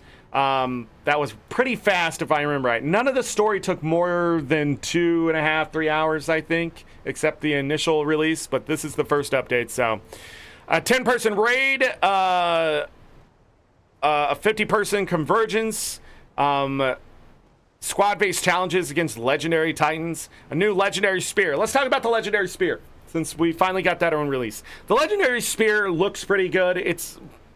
But that's it. It was convoluted how to build it. There was a lot of parts moving with it. I really feel like the system should have been streamlined a bit more. There were some bugs like locking my rune stones and stuff like that into a count bound. So I just had 150 of those sitting there. Did I destroy those yet? I feel like I'm just going to destroy them. I'll just harvest new ones, I guess. But like, the spear itself, the best part of it was the story told at the beginning, somewhere in the middle, and then the very end. That was really cool. And the same thing, I guess, happened with the back piece. There's like a story going on with that. And I hear if you have a specific focus legendary from Gen 2, there's extra dialogue out there. There's a lot of stuff that is with the legendary that isn't just making the legendary. I don't think the legendary was fun to make, but I do like what they were doing with that legendary. But it was so not fun to make because there was so much crafting and mystic forging and fighting this and that, and it was just so convoluted that I just didn't even make other ones to sell, which you could have done and earned freaking 900 to an extra freaking 1600 gold per spear cell if you were willing to farm the stuff. But at that point, I think I was just disenfranchised to grind because of how Janthir Wilds started, sort of how it fizzled out, and then this update didn't really do anything to increase on that. But the legendary spear itself, it's a legendary spear. You either want it, you don't want it. You can buy it off the trading post if you don't want to do the work. There's achievements attached to it. But I did like the lore side of things. If you didn't experience the lore side of things, then you're really missing out. I thought it was cool that the spear and the extra ones all have a story to them in a sense. So if you didn't know that, that was the coolest part of the spear. I don't want to spoil anything because it would ruin the experience, I think. But as you figure all that stuff out and why you had to get all the pieces together, it does make you putting it together a little more digestive, I guess. But at the same time, I just didn't enjoy the amount of work to make the legendary spear. And the fact... But I did like in Soda how they told us what we're going to need for the legendary. So I had to rebuy a back piece or something, or because I did salvage something. They need to stop doing that. They did it with the back piece too. Stop giving us stuff we can destroy that is necessary for a legendary down the road. Stop it. So much so, I believe they gave us an extra back piece, didn't they? Because it wasn't either on there or something. I can't remember. I just remember getting another back piece. They like resent the rewards out. Just make us make the precursor and give us something else. Just make us have to do an achievement or something like that to just verify that we did the work you wanted us to do, and then have us make the precursor, then turn it into a legendary. Because pretty much we had to do that anyways. You take something that's already there just to turn it into the precursor to then turn it into the legendary. I just don't see why we need an object that's so easy to fumble with. So much stuff that they do with legendary stuff, and especially they introduced here, you can mess up and then have to put in a support ticket to get the materials back and the other thing destroyed.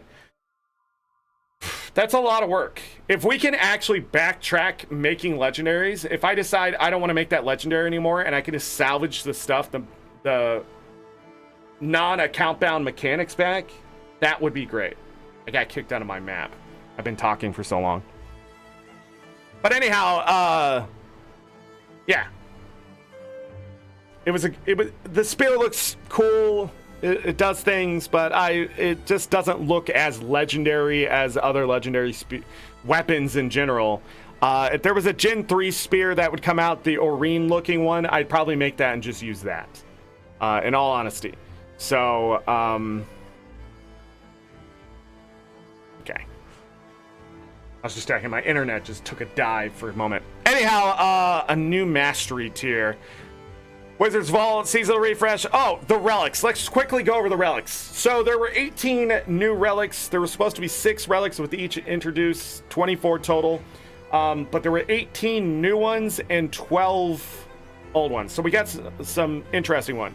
The ones in the update of Repentance were available for everyone. The ones introduced here were just available for Janthir. I don't remember if there was some unreleased. I think there was. But anyhow, if you did World versus World, you can get all of them for practically free. You do not have to do the challenge mode stuff. You don't have to do that stuff. World versus World is like the biggest cop-out when it comes to Janthir Wilds content. There's so much stuff you can just unlock in the reward track for Janthir Wilds in World versus World. It's so worth it to stomach going in that competitive mode. Find a good group, find people who enjoy playing it, find people just having fun, and just have fun. You know, like my alliance, it's all about the fun. It's not about being super serious. We play pretty hard. We are very good at the game, but it's because a lot of very good, moderately good to very good players have gotten together just to have fun. If you see trolling in team chat on NA and you're in tier 1 on, I forget, Moogaloo, what are we on? We're on one of those servers, and you see a lot of trolling going on in the team chat. That's us, more than likely. If not, it's K&T, Cornerstone Alliance, and if not, it's probably MagSwag. But what's the point if we're not having fun? We're just having fun. You know, that's it. And I think that's the important part about that. But it's helped me get a lot of Janthir Wilds done without me having to play Janthir Wilds. Thank God. It's probably why I'm having a better experience than some other people. I have to go do the challenge mode to get this relic? Yep. And another one, I believe. So if you don't want to do that, go do it that way. The relics, they're there. I mean, some of the newer ones are interesting, but I'm not sold. I'm not sold. Mirage might have an interesting effect with one of the relics and back and forth and whatever, but I don't know. It's a lot. And having to unlock the relics for my legendary relic is sort of annoying now that we've gotten here. Before I thought, well, we got to do something. But since I can just unlock them in World versus World, there's no resources I have to expend anyways.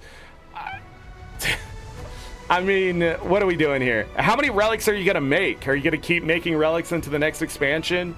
Like, I think at this point, they're just regurgitating traits that used to be. It's no longer about like what used to be on the rune, the superior runes, right? Or whatever. It's now just regurgitating old traits that you can now again apply to whatever. So it just, at this point, the relics are hit and miss. Mostly miss in my opinion. Bringing back the old ones like from the core game, like the pirate one and the golem one and that kind of stuff, that's cool. But again, so many better relics to run. Wayfinder is still one of my favorite relics just to have because it just lets you keep moving fast. And if you do get hit in combat, you just keep moving fast and that kind of stuff. So, yeah, just you end up with this base of like 30 relics that people use. And then you have like so many of these other ones that they're not worth using, or they're so situational that you have to specifically be playing around the relic. And even then, it only does so well in whether it's competitive or even in PvE. Again, because those other 30 relics actually have a use that can make a difference just on the passive, or they're just so powerful that they're easy to play around. So like increasing your damage by like 15 to 20% extra damage is huge in Guild Wars 2, and it's just really easy to take those relics over whatever else. Because whatever you're doing, it just synergies with that. So, yeah, I have nothing specific to say about any of the relics except maybe the core ones that they released and you did have to craft. At the same time, like, we'll finish that collection next year. Yeah, so minis, guild decorations, armor, and more. Armor collections and weapon collections, there were a lot of those. Some easy to do, like the rare weapon skins are pretty easy to acquire. The exotic ones you usually had to go out of your way to do. They introduced that spear that was interactive with your armor. If you have the skin for the armor, it changes the look of the spear. They did that once, didn't bring it back in the next few updates. I thought that quest in the Wizard's Vault was really cool. We had a second one. Oh yeah, we did have a second one. But it was for an infusion, that little thing that appears around you and stuff. I didn't think that was as cool. I like the idea of armor and weapons interacting with each other more than just an infusion. So again, like, cool, we got this new spear, blah, blah, blah. And then not. So, Twitch drops. What else was happening there? Winter's Day. Let me look here. So we didn't get the next map update until here. Repentance, let's talk about it really quick. What was in there? New map, Mistburn's Barrens. One of the most boring maps ever released in Guild Wars 2. Mistburn Barrens, because the maps got separated and there wasn't a big meta at the end and that kind of stuff, it just felt like it fell short. It was boring. It was there. It was really hard to get the achievements done because they were all grindy. The story was just sort of pushing to the end of the map. Like everything was like start here, finish here, and that was it. That's it. Yeah, that was it.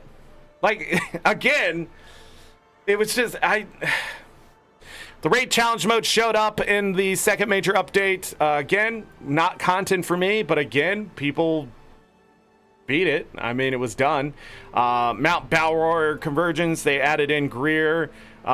Raid Legendary mode added, so that was added in later. That was the world first. We already talked about that. That was the 12 new core relics. So again, sort of a cop out there. They didn't give us 6 new relics. Let me go back here. Was that here? Where was it?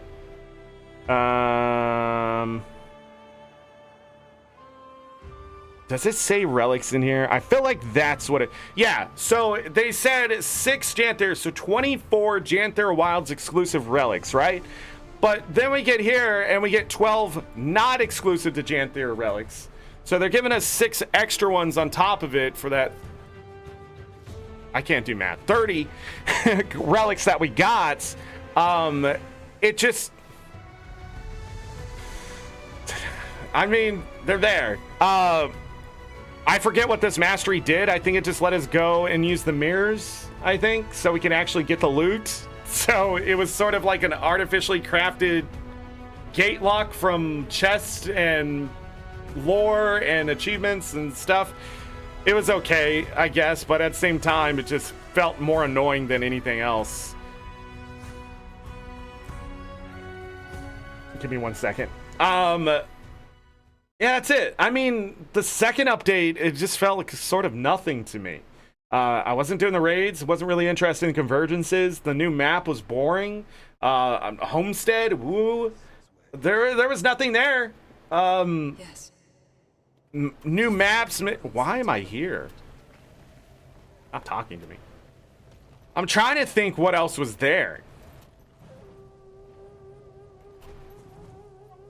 Nothing. It was like a nothing update to me, and it just felt so flat compared to so much other. The initial start, and then even the second update, we had the legendary spear and stuff. This one, it just, there was nothing there for me, and such a boring map too. So, Twitch drops, and then what do we have going on? Trying to think of what quality of life updates there were. But again, the quality of life updates are just in general for the game. It's not so much Janthir Wilds. So if it was given to the game as a whole, like even the portal scroll and the gobbler, that was introduced during Janthir Wilds, but it's not Janthir Wilds content. It's content that's released to the whole game. These 12 relics up here, by the way, that was released to the whole game. Anybody can make those. So it's not exclusive to Janthir Wilds. It just happened during Janthir Wilds.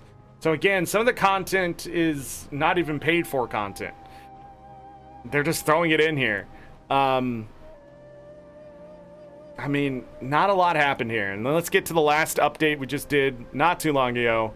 What's it been? 2 weeks already? Absolution. And so this gave us Bavo Nisos. This is such a great idea to have a Titan as a giant city. It just felt like the map was so empty, but like all the same, like so much shit was happening. But again, it just, I don't know, it just didn't really come together for me.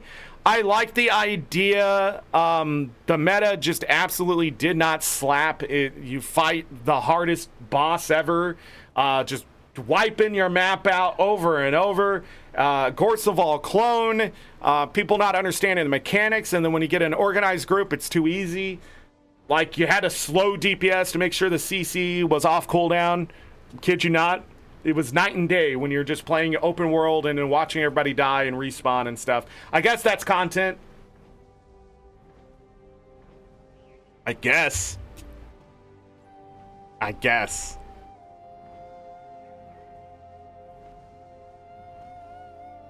did not like the last update, but that's sort of just how ArenaNet do.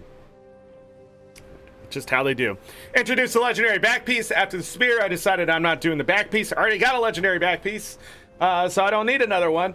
The glider part is pretty cool. The idea that there's lore behind this demon that you sort of connect with that wants to be in Tyria, sort of using you as the anchor. That's pretty cool. That's all I know about that. Don't want to spoil anything else if I do know it, but that's just what I've heard. Cool back piece. Very expensive to make, like 5,000 gold or something like that if you're trying to do it in the first week. Or if you had the materials built up, you're going to be spending a lot of money. That will cool down, of course, with like the shadow fruit and stuff like that.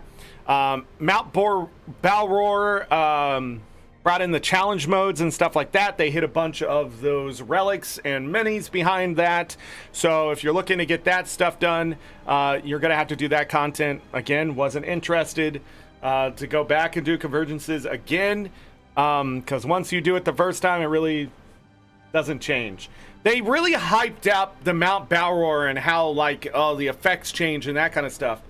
I just don't notice the difference in the 5 times I did it.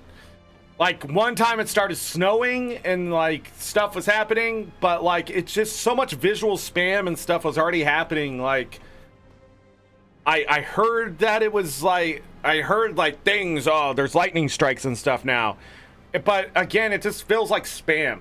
If the map actually changed with the way they were talking about it, and like it changed how we had to do the actual convergence, that would have been interesting.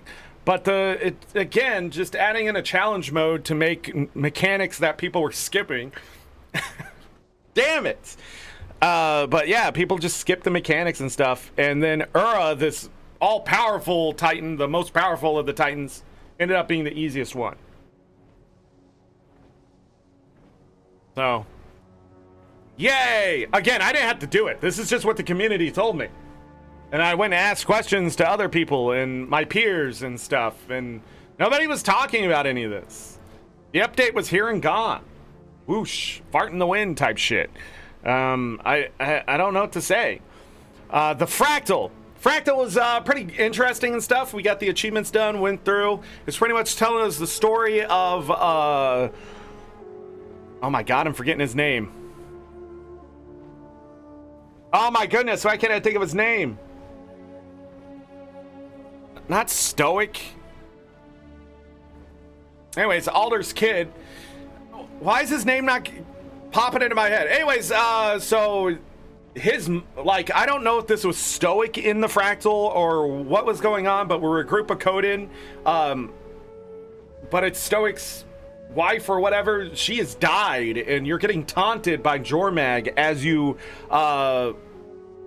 go through this dungeon to beat off the Svanir. So that's the story. Pretty cool. I was distracted. There's a mechanic inside where people have to open the gate, so people have to get there. Poison Arrow? Pokey.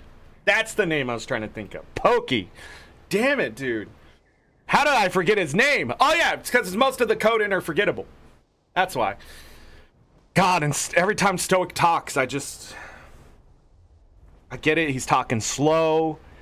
It's there, but he talks so much for a bear who talks so slow. It's almost like he's saying 3 times more than what he's actually saying. But then you realize you're just forgetting what he said and you have to remember it. And then sometimes he said stuff and I couldn't remember it because it took him so long to get out. It's so well done that it's badly done. Like, it just made me want to slap him and be like, yo, just write it down. Send me a letter later because that's where we're at. Poised arrow. That's right. Poised arrow to Pokey. The whole story between the Coden. Cliche. I mean, oh yeah, this is my new girlfriend. What? She's not just another Coden. What? Racism. Lowland Coden versus the Northern Coden? Come on, man.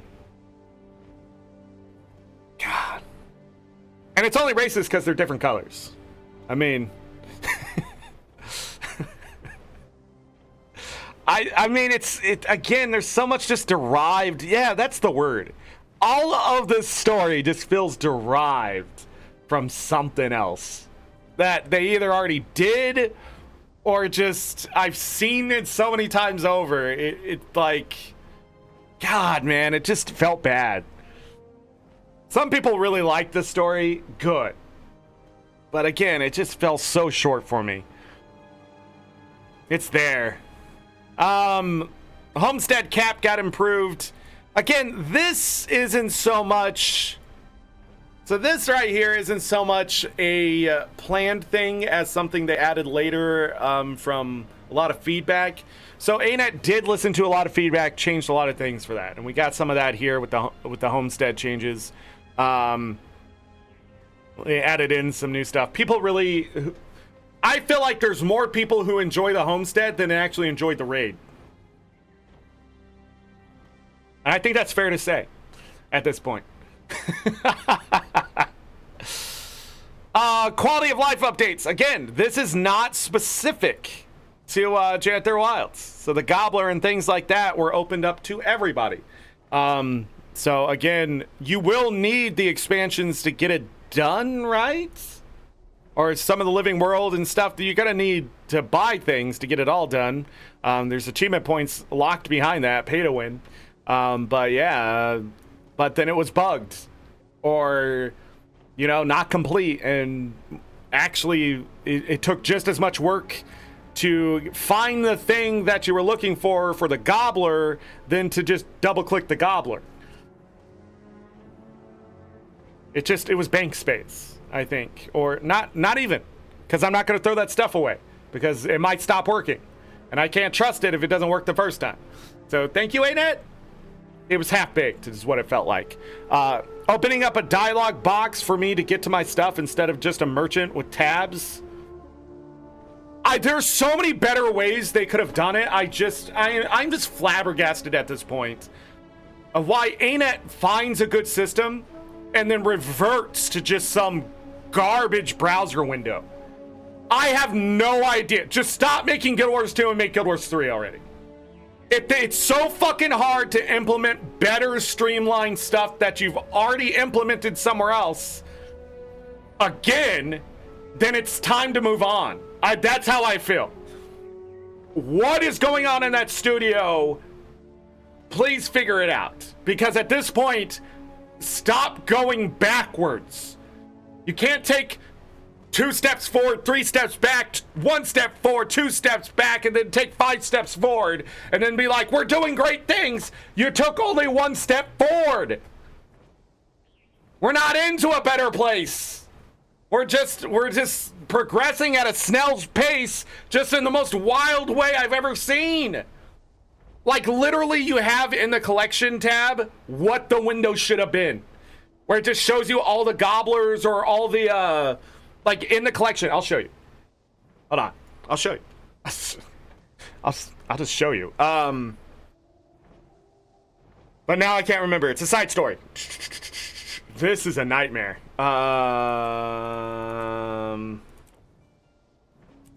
So right here. So you see how this window is? This isn't the thing I'm looking for. It's the Wizard's Portal Tome that I want. But you see how this window is? If just that popped up, right? when you would double click your thing and then you could just pick the portal scroll. Where did that end up? Does anybody know? Is it in collections? Yeah. If this window just popped up and I could see all the gobblers, right? So I double click this, boom. It opens up this window with all the gobblers. And then I could just double click the one I want to make it do the effect. Right? So if I just wanted to get the karmic converter, it would just pop up like this in the window, but from that window. Hopefully on top of the window. Right? If I wanted the portable wizard's tower, you see how I have to now close the windows to get to a dialog box to open this? Do you see how convoluted that is? That's the system they implemented. And I hate it. I hate it. So dumb. This I hate. Hate. When you have something that's already designed to be what it could be visually. I've lost it already. Collections. Speaking of convoluted.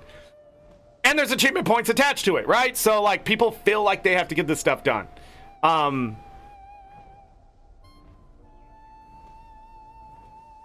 Yeah, I just don't know what to say. I thought it was going to absorb everything into that. It would just be great to have this window. It's not the only one.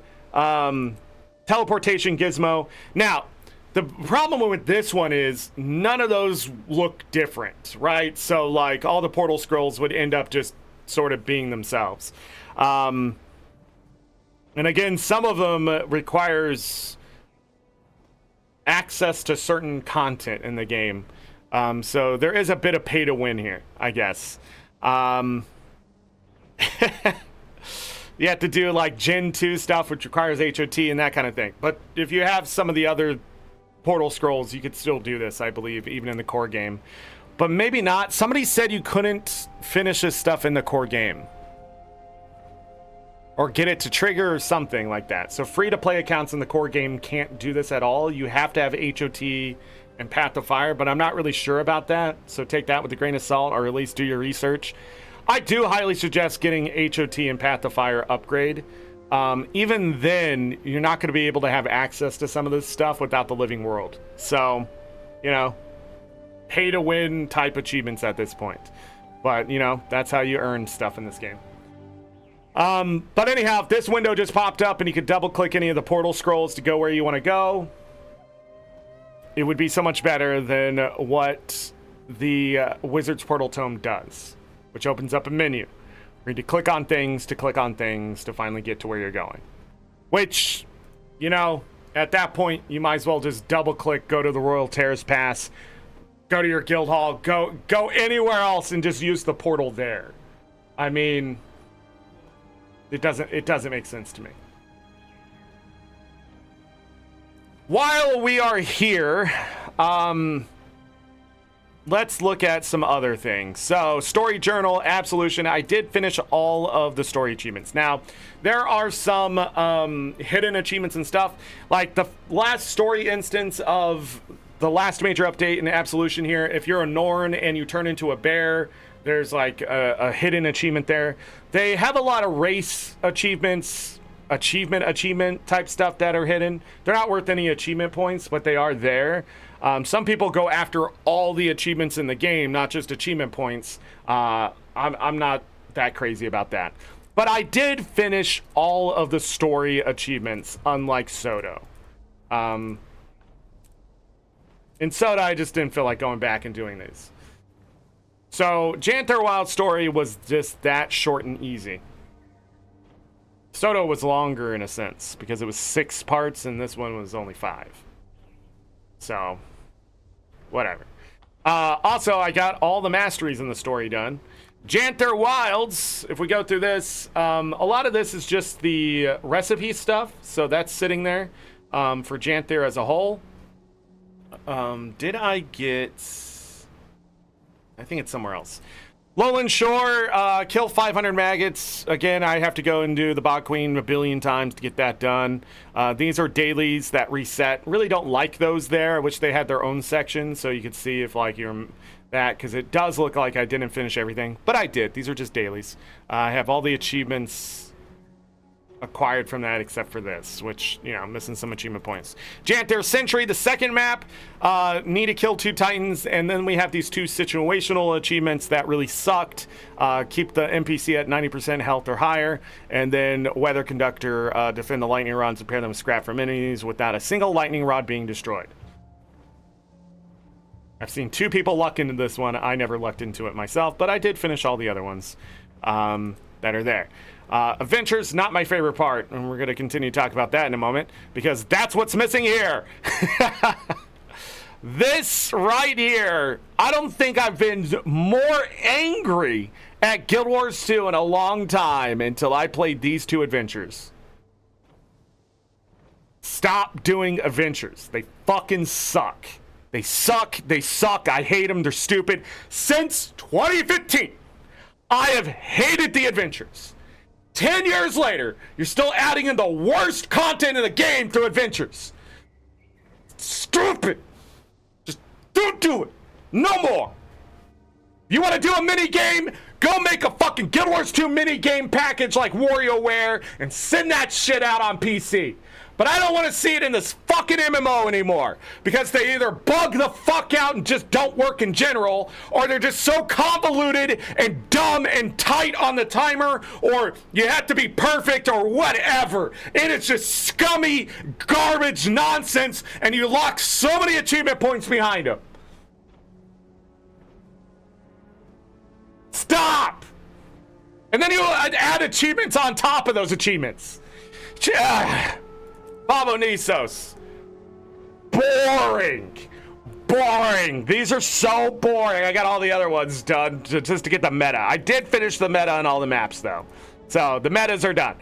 All right. Oh, you only had 4 maps. Sorry. That's just Janthir as a whole. But I did finish every meta available. Okay, if there was a meta achievement, it is done. Challenge mode, convergences, that kind of thing. Let's talk about this. This is where all the mastery points are left. There is just challenge mode. Getting silver is all you need for the masteries. Getting gold for the titles, that kind of stuff. What else was in there? Where's where is it? No, that's not it. Where's the one I'm thinking of? This one. So this one, I got to tier 2. But I finished tier 1 to get the mastery. There's a relic of the Mount Balror. You may be going, well, I thought you said you got all the relics. I did. I got that from World vs. World, so I didn't have to do this. And then I just never went back. Believe it or not, doing convergences and just doing the convergences weeklies, if you just do the weekly ones all the time, you'll be able to get the obsidian armor, most of the spear, and the back piece stuff that you need just through that. So if you're doing convergences and stuff, if you need essences, if you need, you can get certain good drops from it and stuff too, the materials and stuff. Just an easy way to do it. Convergences are just going to be 20 to 30 minutes of your life that you cannot get back, but it does reward you a lot of essence for that time versus if you were just doing rifts alone. The rifts out in Janthir with the like renown heart stuff and things I think are worth doing because you're going to need that to buy extra stuff for a spear, but just finishing a heart as fast as possible, by doing that, you know, it's just an easy way to get it done type of thing. Or if you want to keep a certain buff up and things like that. Oh yeah, I never talked about the Coden buff that they gave us to the masteries, and then they changed it from 24 hours just by purchasing from 1 heart to 4 hours. I don't know what that change is, but it's bullshit and it's stupid and it's dumb, and you have to complete 6 hearts to get the 24 hours back. I don't know. They have great things in this game and they just take it away from us. Somebody did something, it was broken somewhere, maybe. I don't know. Maybe it was not supposed to be that way. But I still don't understand that change when it's mostly directly towards Janthir Wilds content and then a bit of extra Magic Find. Which, again, Magic Find is capped out at 750 anyways, so it doesn't... I don't know, man. I just don't know. But anyways, back to Pablo Nisos. So the sweet relief, so using medicine to reduce the Titan's inflammation, open the pathway stuff. All of that stuff, you have to be there at the start of the event and to the finish. If you aren't there, you try to join the event later and stuff like that, you don't get credit for the event. That's why I was unable to get credit. I thought it was at the start of them and to the finish, but maybe not. So if you want to get all 3 of them done, you just have to follow the NPC and get all 3 of those done. What else was in here? The artillery, Titan artillery, killing the 25. It's the little circles that appear and spit stuff at you. They're not really artillery, because artillery's... These are just sort of like freaking magical discs of doom. But anyhow, they suck to kill unless they're really close to the ground and you can hit them with your basic attacks. If you're just shooting them with your Sky Scale, it's going to take 10 hours. They have so much health. Unlike when you're doing like Soto and you have the little turrets in the sky, you can just blow them up with one fireball. But these take so long to do, and they're asking for 25. It's not even worth the achievement point, in my opinion, because you have to do the meta so many times. You have to beat Corsoval 2, and then you'll have access, whether you go to the north, south. I can't remember if they're in the middle route. Probably. They're probably everywhere, but definitely the north and south side, when you're doing the lungs, you'll see them pop up and stuff as you fight the gate and things. If you have people helping you take them down, like other people are trying to do the achievement, it does go faster. So if you're trying to get that, there it is. I really have no motivation to go back to that map at all now that I got the meta done, except maybe side story stuff. Pure Soul and Spirit Nutritionist defeat Lextalion, that's his name, without him consuming any spirits or being affected by his malefic darkness for more than 10 seconds. So this right here, stupid achievements, dumb. It makes people not play the fight and all sorts of other shit. I hate that shit. Dumb achievements, probably never gonna get them, don't really care. When achievements are that superficial and stuff, they really need to stop adding those in of don't get hit by this, don't have this happen to you. Unless it's don't get downed or killed. But even then, like, just don't get killed, I think is a good achievement because it makes players, like, at least try to survive, which is a lot of the fight usually. When everybody goes down, it sucks. When people start dying, it sucks even worse. Because when you're down, you're usually still attacking and adding something. When you're dead, you're just sitting there like a dead fucking fish, and I can't res people that are down because you're sitting there not waypointing and running your ass back. You goddamn new players, go waypoint, run your ass back! Sorry, PTSD. World versus world, you know, when you're fighting in a Zerg and you're trying to pick up your friend and there's a dead fucking dude on the ground and saying, hey, you can't res that guy when you're in combat. Well, guess what, ArenaNet? I'm not trying to res that fucking guy while I'm in combat. I'm trying to res the dude that's downed before he dies, before you tell me that I'm stuck in combat. How is that still not fixed? How is that still not fixed? Also, do I want to pick up the downed friend or pick up my loot? I think the downed friend first, and then I can just spam F after that to pick up my loot. Am I right here? Am I right? I'm in the middle of a fight. So here's a better idea, ArenaNet. Just when I'm over encumbered, send it into a box somewhere, and when the fight is done, be like, you're encumbered, here's all your shit. Figure out your inventory, you piece of shit. Like, if you did that to me, I'd be like, yeah, I better figure out my inventory. But when I'm sitting there in the middle of combat and I'm over encumbered and you're not letting me res somebody, what the shit is that? God. But anyhow, away from that. Weekly rift hunting, again, go get your essence. There is achievement points attached to doing tier 1, tier 2, and tier 3, just like Soto. So make sure you get those done. I don't have them done, so I'm gonna have to do those in the future. Repeating hearts. I would say the repeatable hearts and stuff like that were annoying, but they gave so many achievement points that I actually enjoyed it. So repeatable hearts, not a bad idea. Locking in buffs that no longer give you 24 hours from completing one heart, sort of stupid. So I'm not going to complete 6 hearts a day to get my 24 hours back if I play 24 hours of a different game mode or whatever. In fact, I think the buff should only tick down if I'm in Janthir Wild, and when I leave, it goes away. When I come back, Janthir Wild's buff returns. That's the way I wish it worked for a lot of buffs. If I'm not in that game mode, then that stuff don't work. That way I could go to PvP, that removes the buffs, and they're not working there, but when I go back to PvE, I didn't run out of the buffs. You didn't just take them away from me. Same thing with Super Adventure Box. When you jump in and it eats all your buffs and doesn't let you have them anymore. I think that's just dumb. I just don't believe in that. Timed food buffs and things are sort of where the revolution needs to happen. I think the only time certain things should work is only if they work there. Should the timer go down. So if I use a utility buff of some sort and it gives me 12 hours, I should get 12 hours out of that buff, but instead I don't. If I'm in a city crafting or whatever, I don't get any advantage usually over that buff, except if I can get experience from it. And even then, that's... Yeah, it doesn't make sense to me. Also, it'd be really nice to be able to stack buffs. A longer timer and things. But anyhow, there's the spear achievements. Again, I got it all done. There is the back piece achievements. I actually got some of this done just by playing the game, believe it or not. But yeah, if you want to do the back piece, same thing as the spear. There's a story, steps and stuff along the way. It's pretty interesting. Renowned Hearts, this is the repeatable stuff. You know, 5 achievement points there, but there was more. So when you go back to repeat a heart, every 3 times is another 5. So overall, there were 20 achievement points for each heart that was available. And then also the rewards stacked behind them too. So that was the other thing. You weren't just getting achievement points here just to get achievement points. There were actually some pretty good rewards in here. That kind of stuff. Refined a homestead wood. You had the some of the Coda coins, but like...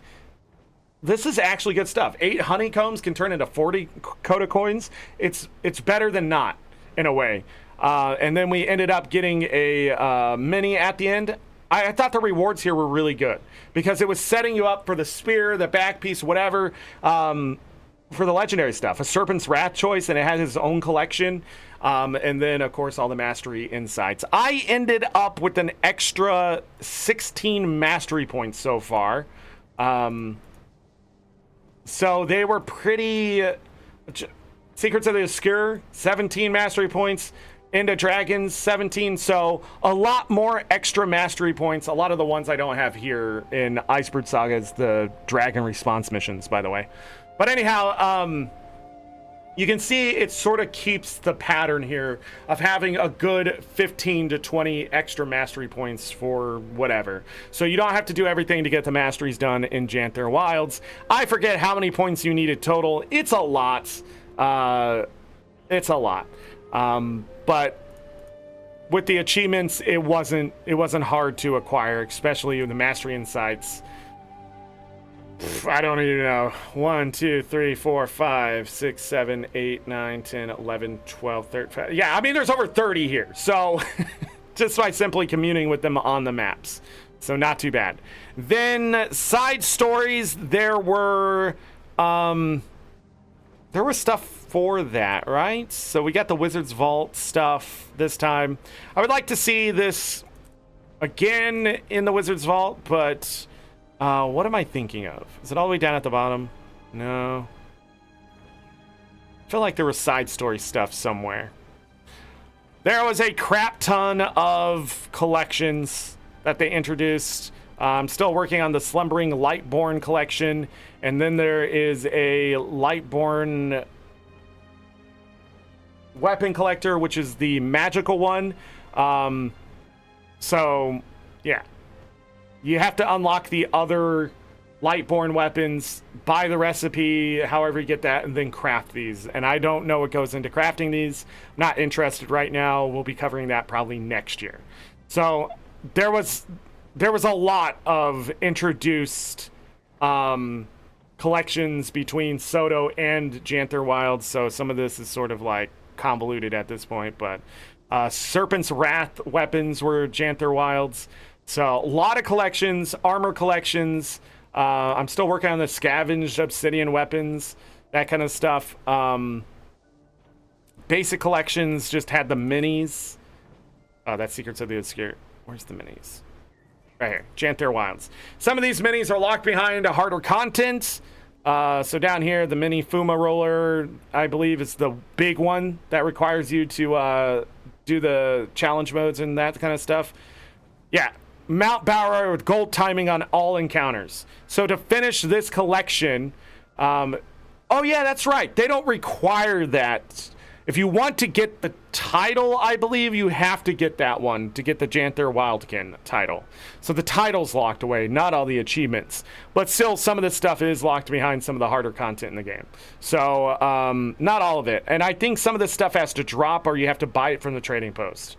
So that's how the collections works in Soto and now, and they bring, and the other thing is they bring them in later with updates and stuff, and it's really weird. But overall, it's just checklists and scavenger hunts and that kind of stuff. So if you're doing the content, some of the stuff will be unlocked, like the Blood Moon weapons. You get them from convergences, or if you're doing world versus world. Right now they're like 2 gold a piece still and stuff like that. Some of them are like going to a gold and a half, but some of them are like 3 gold, maybe more. So just depending. Usually the Warhorn, because it's not dropping as much in the convergences as far as I know, and people aren't picking it from the list for world versus world. They're just speedily going through instead of /wiki. But anyhow, a lot of interesting skins were introduced. Cool looking skins even, but you know, you have to go after them and that kind of stuff. Overall, the achievements were very okay, but at the same time, like, this content isn't content in Janthir Wild. It's homestead content, but you have to go play different maps. You know? You have to go back to Interneos or Dragonfall or Grotmar Valley. And those, you know, they're in different places. But at the same time, if you're doing the weeklies, if you're doing past content for whatever reason, it's an easy way to get these done. And it's 3 achievement points. Fractals in the Mist. Any tier? Oh, well. Trying to think what else was in there. Fractals. Fractal the Mist. Kinfall Fractal. So I didn't finish it on tier 4, but I was able to finish the other achievements there. So we're missing 8 achievements. We'll come back to this next year when we do our Fractal session. We're going to be finishing collections next year. We're going to be finishing these kind of achievements and that kind of stuff.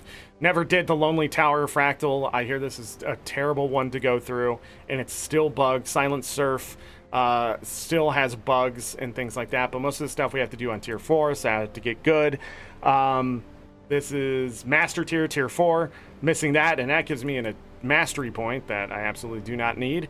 But yeah, there's a lot of stuff in there, but for Kinfall specifically, if you can do the tier 4, you do this other stuff by whatever it is, find all 6 memory fragments, complete the fractal on any tier, so that one's a given.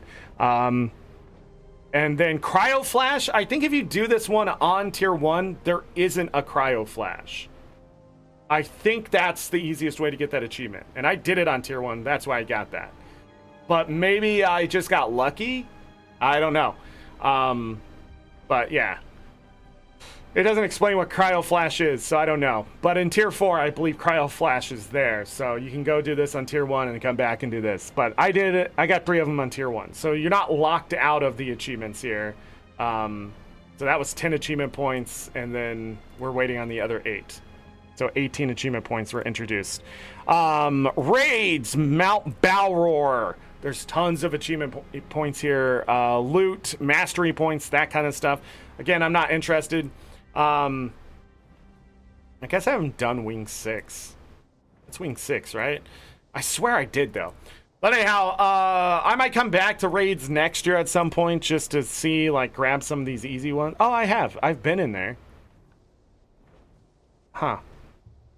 But I only previously really did raids just because people would pressure me into it or my guildies were pulling me in. Other than that, I don't find raids to be exceptionally fun. I don't like spending 2 hours hitting my head against a wall or having to attempt something for 2 hours with no progress or very little progress. I just don't find that stuff. I've never really found that stuff fun unless I know through and through that I can do it. When you have a really good group anyways, most raids can be done with 6 people. That's the ceiling. Some of these raids have been soloed still in 2025, but what I'm talking about is this game has an 80% rule. So as long as you're doing 80% of the things they're asking you, you can complete just about anything.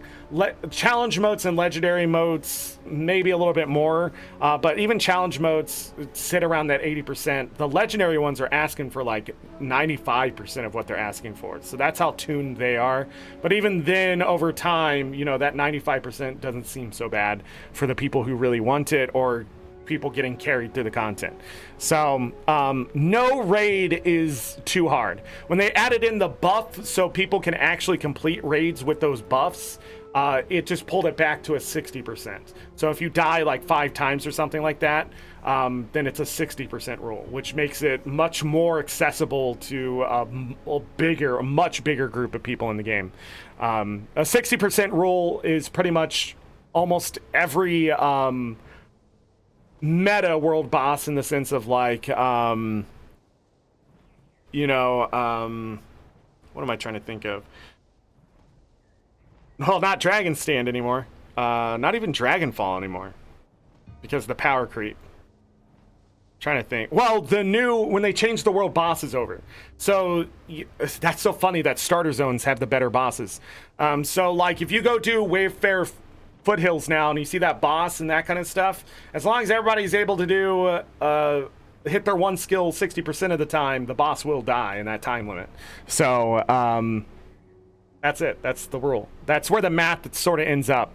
Other world bosses now, it takes a lot less effort because a lot of the game sort of plays itself. So but anyhow, yeah, the new raid, that kind of stuff, tons of achievement points in there. I've seen people play these raids. They got them down flat now, so there's still some people training and that kind of thing. If you're interested, feel free. The content was not for me, but it is there. There was other homestead achievements in here and stuff like that, but I did it, I think. There was like, yeah, where did those go? There was like a, they added in stuff somewhere. They added in, I think during this time, didn't they add in new Master Diver and stuff when they changed? Maybe that was Soto. It's all blending together. We went back to Guild Wars 1 and actually got Closer to the Stars done. That was funny, and then I realized I suck at the game still, and I'm not playing it anymore. It's dumb and stupid.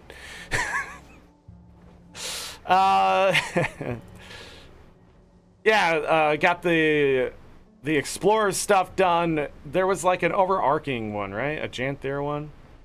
I don't know. I don't remember where that one was. But that wasn't unlocking for some people, but that's because they weren't going down to the southeast side where that jumping puzzle was. Jumping puzzle wasn't too terrible. It is pretty tough. You just got to be careful. Use a mesmer or whatever. You can be ported to the end, so, you know, if it's not for you, maybe just use a port to friend. But that is it for the achievements. And I really don't think I have... I was going to go out to the maps, but I realized there's nothing really I haven't been able to cover without just going back and looking at what they introduced.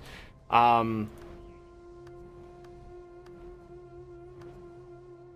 swear there was a...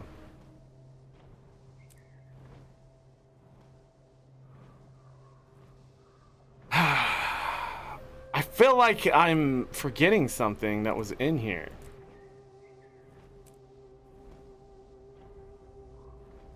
The side stories, but maybe not. Maybe I just thought there was more.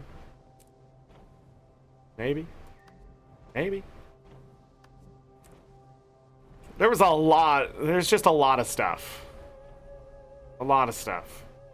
Oh, this is what I was thinking of. Explore all the areas. Wildfare.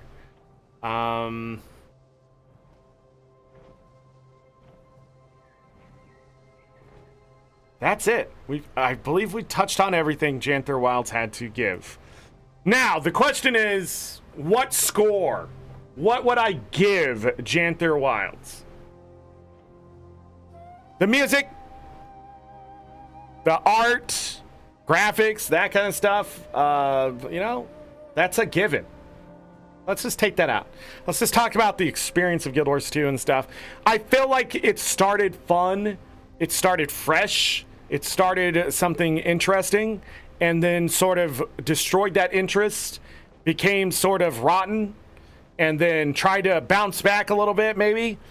Flatlined for a little bit, and then we're just alive, and we're here, and we experienced it. Janthir Wilds has been an experience of ArenaNet continuing to try to push these annual expansions. It's their second one.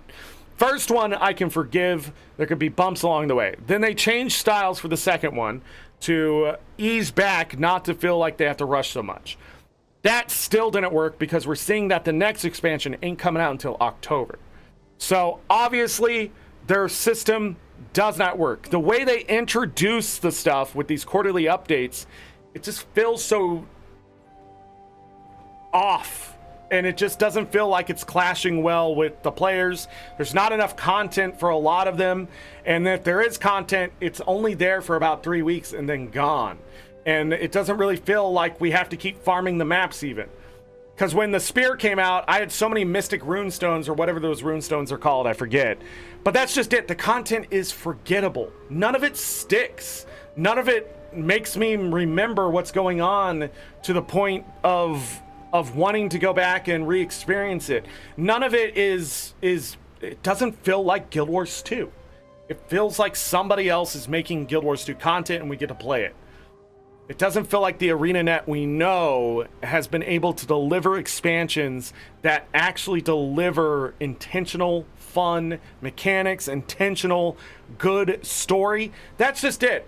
If we lose good story, which is what ArenaNet's one of their strongest points, is just having a fantastic story. Even if when it's cliche, it's fantastically done, it's a fun story to follow. It's an interesting story. It brings curiosity. It makes you ask questions like, what's coming next? But when we're at this point in Janthir Wilds, I don't know what's coming next, and I almost just don't care. And that you cannot have. And that is why, like, Janthir Wilds as a whole just fell so flat for me. Is it good? Yeah. Is there good things in there? Yeah. I mean, the Warclaw, the Spear, the some of the relics are good, you know? Like, if you want the back piece, it looks cool. It's there. You know, we had a lot of quality of life updates, but again, that's more of a generalistic thing. Like, that kind of stuff sugarcoats like these bad tasting parts, but it doesn't create forgiveness for just not delivering content.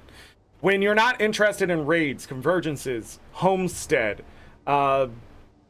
the new fractal, when you're not interested in this instanced content that's being delivered, you're there for the open world, you're there for the story, you're there for the Guild Wars 2 that everybody seems to want to play, and then that just doesn't deliver the same fantastic quality that you're used to. You really don't want to play the other content. So again, it's not bad, it's just okay. You're talking about almost a 6 out of 10 level of content. But then when you deliver the other stuff and you start adding in that the fact they finally gave us spears and that kind of stuff, they are giving us what we want as players, I have to give them a little more. But I am not satisfied here at all. Do I think this was worth the $25 plus tax, let's just say $30 US? I don't think so. Unless you are interested in all that content and you're going to do something with your homestead. Other than that, I feel like this expansion just locked things behind it that is sort of like forcing people to buy it. If you want to stay competitive with spears, you have to buy the expansion.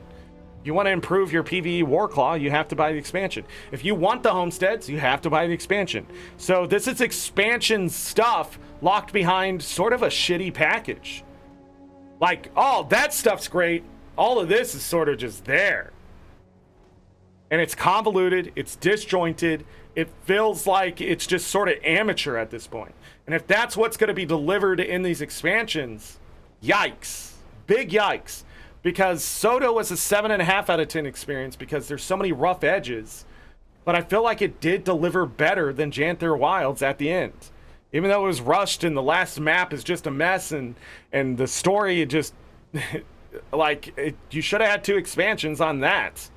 That's what it felt like. And introduced the spears and war claws and stuff in a different way. Like, we could have had those if we took the last 2 expansions and just put them together and mixed that content a little bit and that kind of thing. It would have been an amazing expansion. The problem is the way it's being delivered, the way the level of quality and just overall just feel of it just is not feeling good. And I'm not going to be surprised if people are going to hold off on the next expansion more than this one. Because after Soto, a lot of people didn't buy this expansion. They're going to wait for the sale. And even then, I don't know. It really depends on how much they're going to care about not caring at all. Because this expansion, like its money-making possibilities and stuff with gold and things, just aren't as good as Soto. I don't remember how you made money in Soto, but you could. No, not even Soto. Ender Dragons can probably still outpace it at the end of the day. Once all this stuff levels out and things like that, I just don't know. Even the spear, after the back piece came out, the spear has leveled out. A bunch of people dropping their extra spears to pay for their back piece. I don't know why you would have done that. You should have been selling it at over $3,000 a piece back then and pushing the price down slowly. But I guess if you're just going to drop everything on the market and ruin it for everyone else, whatever. But the amount of that's it is just overwhelming. And yeah, we're missing a lot of content here. But I do not want them to make any more raids. I just don't. Raiders are going to tell you differently. They're going to fight tooth and nail and things.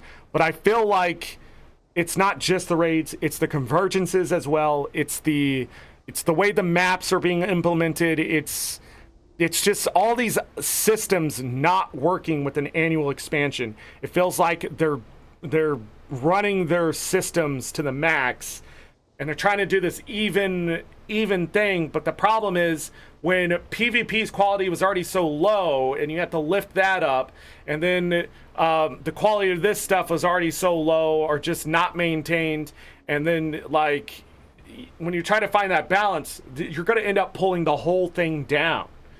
You really got to have to decide, ArenaNet, is it worth this content, and can we actually get a finished, polished product that hits well every quarterly release?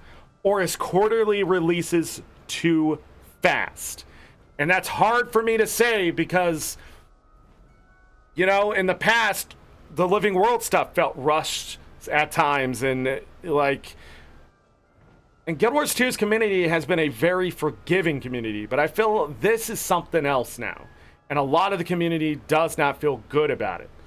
And while we're still forgiving, and we'll probably still give in later, that bad... What am I trying to say here? You can't keep fucking us over. And you have to know who your player base is. This game will not survive. ArenaNet, you will not survive if these games do not click with people. Is your annual expansion philosophy, theory, plan going to keep your head above water?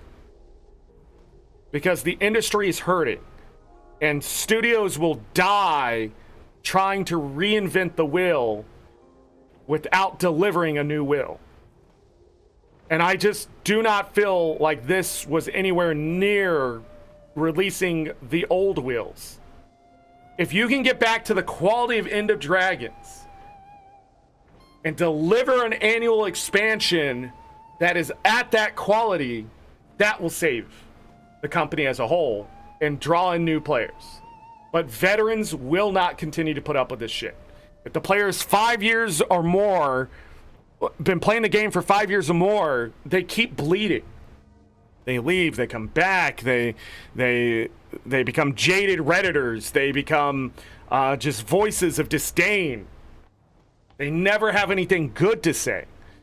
And I hate those people more than I hate just a mediocre expansion, but at the same time, like, you're giving them the fuel, you're giving them the ammunition to take the shot. And it sucks as a player who supports the game. And it sucks when you can't, like, but there's nothing here to defend, you know? It's just there. the content's mediocre. They're not wrong. The story is not as good as ArenaNet usually does. They're not wrong.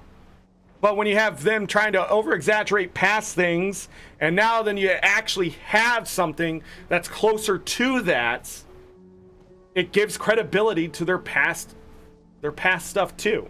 And so I don't want that to happen. But at the same time, it's happening.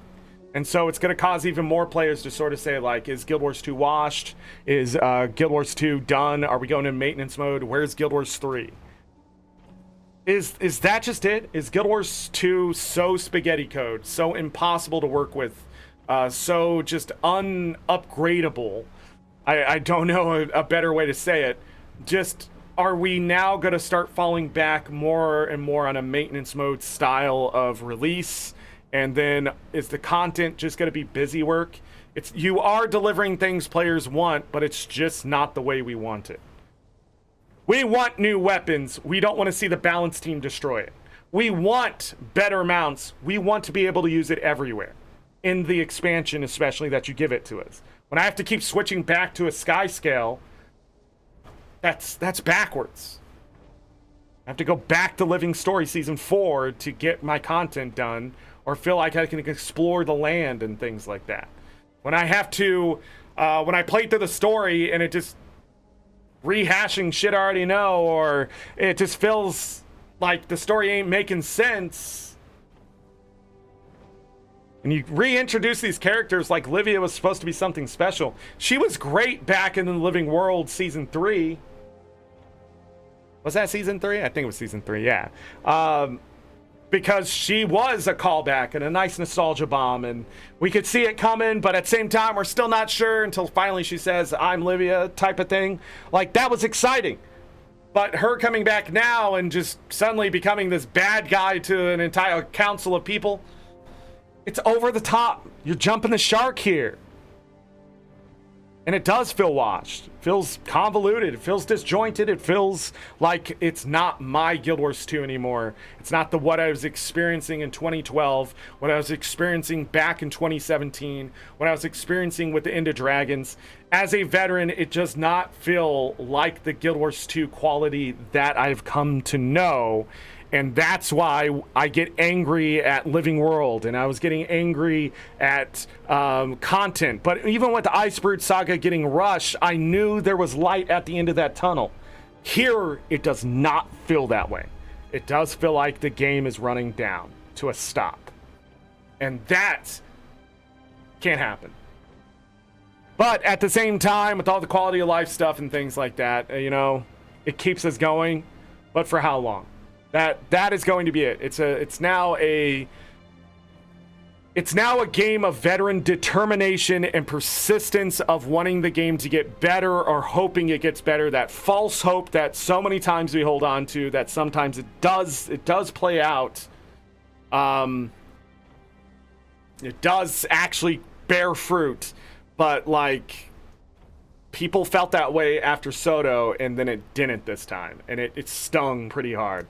But anyways, I'm gonna give Janthir Wilds a 7 out of 10. It's one of the lower expansions. I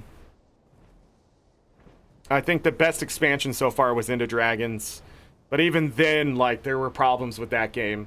Path to Fire would be my second expansion, and then this one's right on par with HOT. There's a lot of great things, a lot of things we can use in the future, but at the same time, it's just, if you know things where the things were cut. That's the other thing. So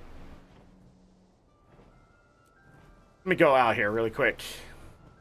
So when we look at, oh, he doesn't have the map. We're gonna have to change characters. Change characters really quick. I do need to show this.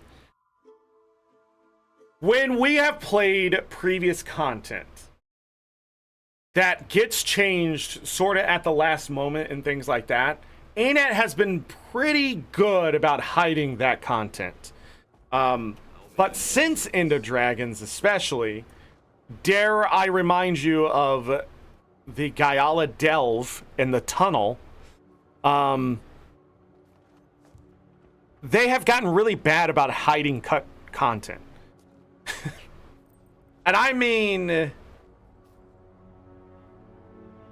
almost terribly so. So in Omnitas, it was pretty obvious that there was going to be a meta that was a bit different. If you see the layout here, and we ended up fighting a dude at the top of this, that this was going to be more important to that meta. And it never happened. There's an event that does run it. It utilizes the map. But it does feel like there was supposed to be a bigger war happening up into this. That's why Omnitas has never felt good to me, because it's obvious the content was cut here. And I could feel it in Soto too. But then we get to this third map, and they introduced it by thirds, which again is a terrible idea since Dry Top. But they introduced it in thirds, but these two just do not synergize well together. These two sides right here before the final push into here. It just, you do this side and you have to get this side done, and they both can be happening at the same time. So if you're trying to get content done, and sometimes there's just not enough bodies, and things just fail, and it just sucks, right? And I don't know if they cut something else out of here, but same thing, the Wizard's Tower. Look at this. We have this as an outpost, but we can't visit this. Like, this is such a big map, technically, but I just don't understand the layout. What happened here? What happened here? And why is it the way it is? It feels like something got cut and then re-added and that kind of stuff. Then we get to Janthir, and I can tell you, they just stamp it. This is supposed to be something up here that was like explained in the story and that kind of stuff. Instead, this got cut. This just feels so out of place. It's there. I guess for Mount Balror, I don't know. But it's just there, and it's such a bad feeling compared to the rest of the map. And it's like an elite area that you just need to get one achievement out of. And then like access to the raid or the convergence. I guess the raid and the convergence. But you don't even need that, right? Like, it's weird. While Lowland Shore, the whole thing feels like it's one piece and it all has its place. And, you know, you got the wooded area over here, and you got the little bit of an upland area up here, sort of a plateau over the water type thing. So the waterfalls come down, and then you get the shore. And bad things happen over here, right? But we find out this, like, is connected to here because, like, this is where the freaking White Mantle was doing things, the stupidest group of people of all time. And then, like, that's where the Bog Queen appears and that kind of stuff, right? There's a bit of connection. But what the fuck is this? Oh, yeah, okay. So then they were working on this map, and then it's so blatantly obvious that they were once connected that they didn't even spend the time to smooth this out, change this map at all. None of that.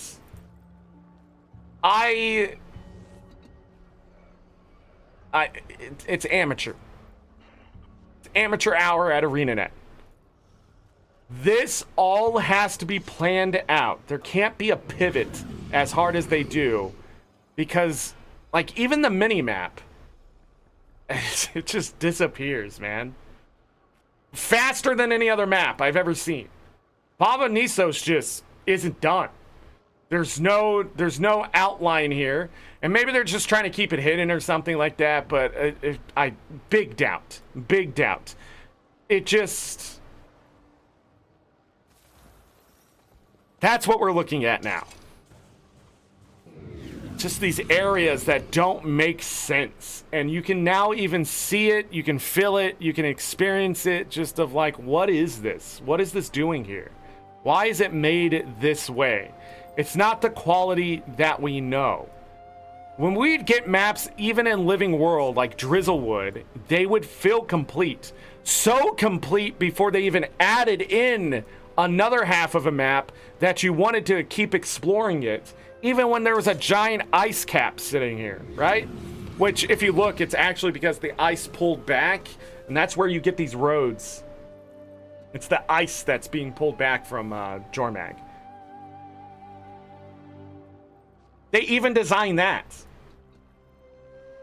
But this is such a great map here in Iceroot Saga that you can't see that. Pure Marches. Map split in half, right? They gave us one half the map, They gave us the other. But they're complete. But you can feel the disjointedness of this. We got this meta here, and we got another meta down here. But you can feel the disjointedness. But the maps still work, because this area connects all the way over here. Jormag nonsense up into the crap. Right? Grothmar Valley into Biara Marches. Believe it or not, they are connected. Which is so weird to say, but it is. Like, just seeing the map, it all has intention. Even the areas, it doesn't feel like anything's cut off, right? You can see this. Like, this stuff all flows together. But the newer maps, they don't feel like they flow together. There's like stamps of just weirdness. And then the metas are really weird. Like, if you play Omnitas, there's just a point in the meta where you're dancing. Like, you can feel it in these annual expansions that it just doesn't feel done. Or something was forgotten about and something was added there or whatever. I'm trying to think what else they've added. Man, even Dragonfall. A map with 3 specific parts, which the story tells you how it all happens, right? This is a dragon. This is Kalkatork on the ground. What a cool freaking map. And it still flows better than freaking Janthir Century. I keep going way too far. Like, what is this? You can't even fly over this part to get in here. It's so locked away. Was this supposed to be something else? Who knows? It's gone. We'll never know. We'll never know. And then Miss Burns Baron getting cut in half. It felt like half the content we'd ever receive. And then we got the other half, and that felt like half the content we'll ever receive. So if they can't deliver this stuff, they need to work on what is important to make the content feel full and fleshed. And this time around, the achievements weren't so much busy work, which was a good thing and a bad thing at the same time. I think busy work achievements can work when they're fun. It's just that in Soda, a lot of them are just like, do these events again. And it was very specific too. Do these specific steps in these events. It was like too much content in those areas versus like not being enough. They still haven't found the flow. Can they find a flow? Is the 3rd annual expansion the charm? That's what I hope in the future. Right now, my thoughts on ArenaNet is this, that they're spreading themselves too thin, losing focus, and I think I'm gonna say this nicely. I think they have too many writers, or the writers just aren't being focused enough to create engaging actual stories. The Bavo Nisos was so anticlimactic in story and map and just that kind of stuff. It just, we can't at this point, because I mean, more open world is fine, but again, if it's not engaging, it's not engaging.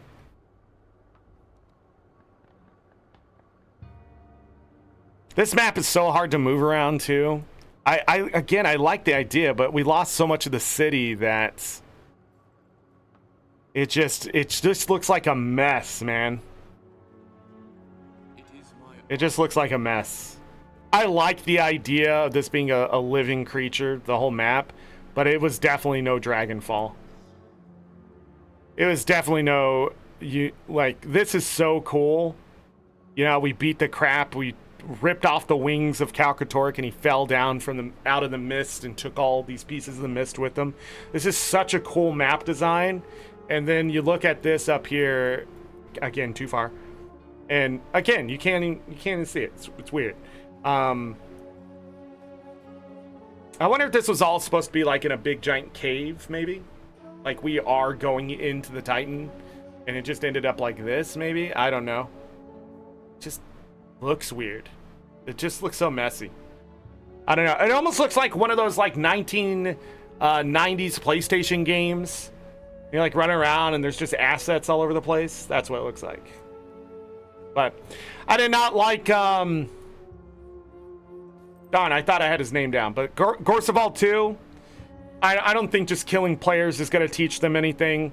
The player base is not as good as it used to be. And it's been getting worse because a lot of veterans, again, are leaving the game. So when you introduce those kind of bosses, there has to be some learning. And you cannot learn if you just blast them dead and they have to run back as punishment.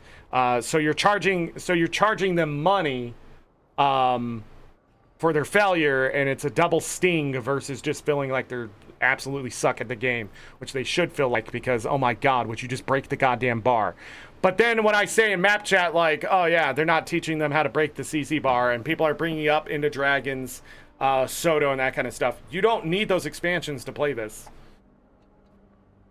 So they're building on stuff that you otherwise wouldn't know. You can just buy, you can go from Path of Fire straight to this expansion. And people are like, they taught you CC bar stuff when in the starter zones, blah blah. Who remembers that shit? If they had like a couple of like Titan, you know, immune system type bosses that were doing the same thing and would down people right before this Gorseval 2 and teaching you like break the damn bar, you gotta go down. You know, like if they had that. But since they've introduced the Jade bot, especially, they've started to give since Suwan was cheesable, I should say, I could survive Suwan's first major hit with my Reaper, because I had effectively 50,000 health, right? And she would only do about 35,000, 38,000 damage to you. So I could go into Shroud, be slammed, and start picking everyone up immediately, right? ArenaNet learned from that. And with the Jade bot and stuff, they started just 100% killing people. And they no longer let you get away with that. Through the entire event of Bavonisos, this map feels so punishing, but it's such a shitty map. It's like the worst experience ever. To go to one of the lungs and die to a thing you can't see on the ground because either it bugs out or there's so much visual spam and that kind of stuff. This is the shit that I talk about why I probably can't keep playing the game. I cannot interpret what is happening on my screen, let alone who's gonna watch that. Like when I watch other people playing Guild Wars 2, it is just noise. They need to crisp it up. They need to make mechanics more intentional. They need to teach people those mechanics before they happen in the expansion. Like if things were blowing up and downing me and stuff, like, oh, be looking for this. But even then, again, when you have so much visual noise, I have to see it. Someone talked about like a glowing wall that would come out with it. So you can see like something's about to happen here. Like it wasn't just, but that's even more noise, I guess. I don't know how ArenaNet can do it, but it's their damn job to figure it out anyways. I just play this shit and tell them whether I like it or not, right? But at the same time, I feel like I watch so many players die on this map. That's probably one of the reasons I don't want to go back to it. I'm just tired of watching people die. And I will never do this meta. I would rather go do anything else than this meta without an organized group. Gorseval 2 without an organized group is just failure over and over. And you know how fun that is? You know how fun that is? That much fun. That much fun, ain't it? Zero fun in the open world. To watch everybody die and we have to run back. I love felling because players suck. You're absolutely right. And just to clear again, it's not like Suwan is the hardest goddamn thing anymore, right? So we go down here and we look at this. Suwan and that fight and how bad it was. I never wanted it to be nerfed. I wanted players to get good along with me. But I just realized over time, these players do not have the capacity, the will, the motivation, or just the know-how in general of what getting good is in Guild Wars 2 when there's so much convoluted stuff with the balancing of the goddamn game. This is why balance is going to be so important in your expansions moving forward. You can't introduce a weapon and then be like, look how great it is, and then take it away. Because a player who started this expansion with the spear build that they liked, if they came back now, it more than likely wouldn't be something they liked. That made me mesmer. And you just can't do that. You can't start off great and end poorly. You just can't. And at this point, that's what you did. Most of the 7 out of 10 is just fucking the last update. Like, it was 7.5 moving into the last update. Oh, this content is not for me, is what I was balancing it on. And then when the content is for me, and I go and play it, and it's just 7 out of 10 content or worse, I have nothing left to say, people. I got nothing left to say here. 3 hours of going over this, and I can tell you, I don't really feel like visiting.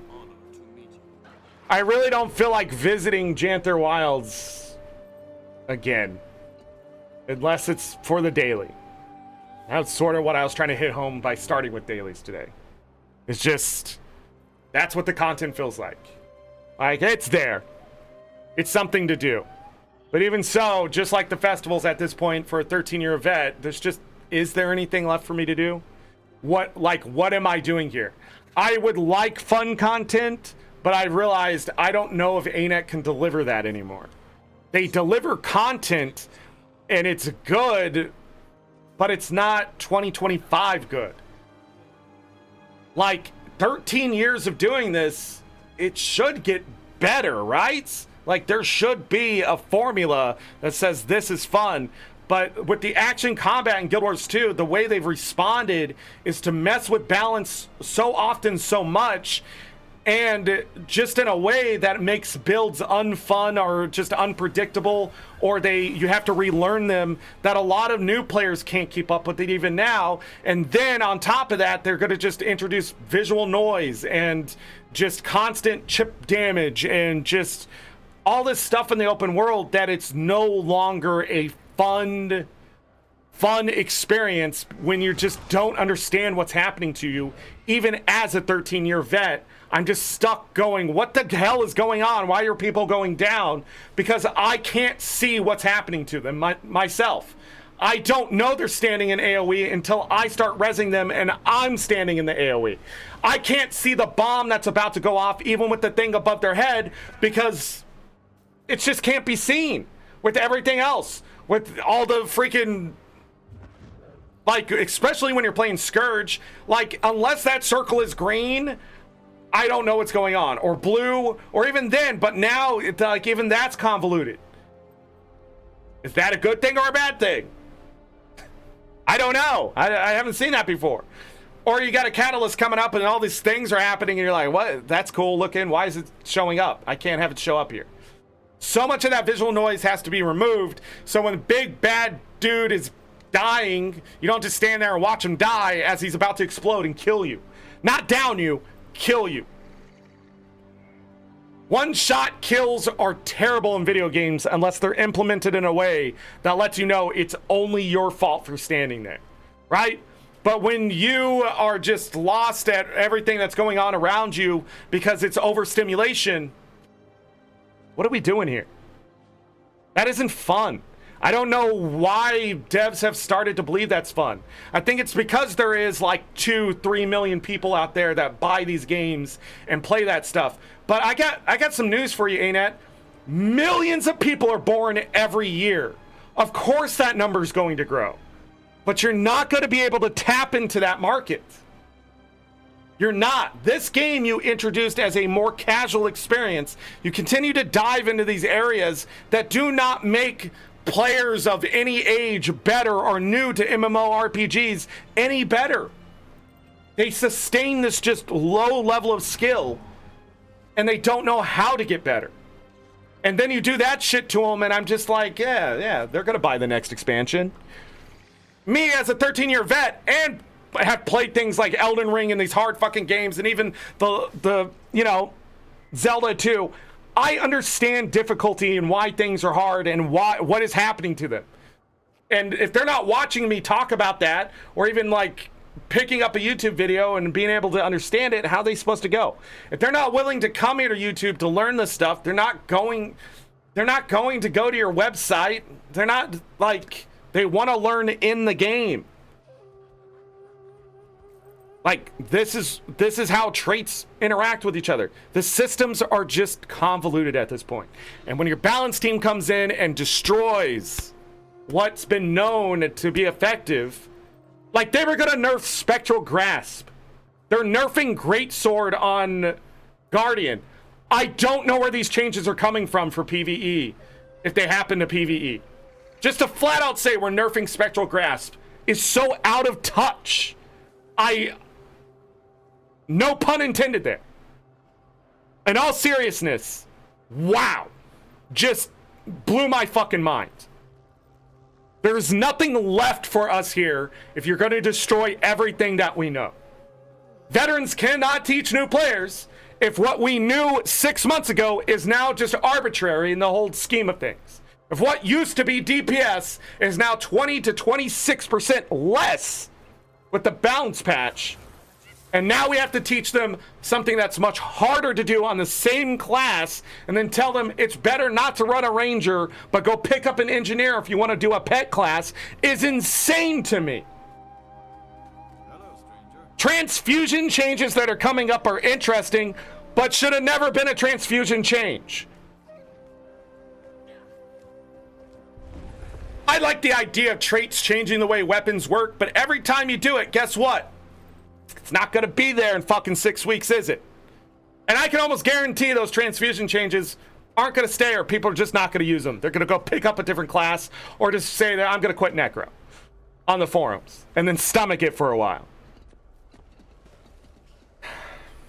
Just overall, I don't understand anything that's happening with balance. I don't understand your direction. I don't understand your story direction. I don't understand just the combat anymore. I don't. And this is why I'm telling people I'm running out of time.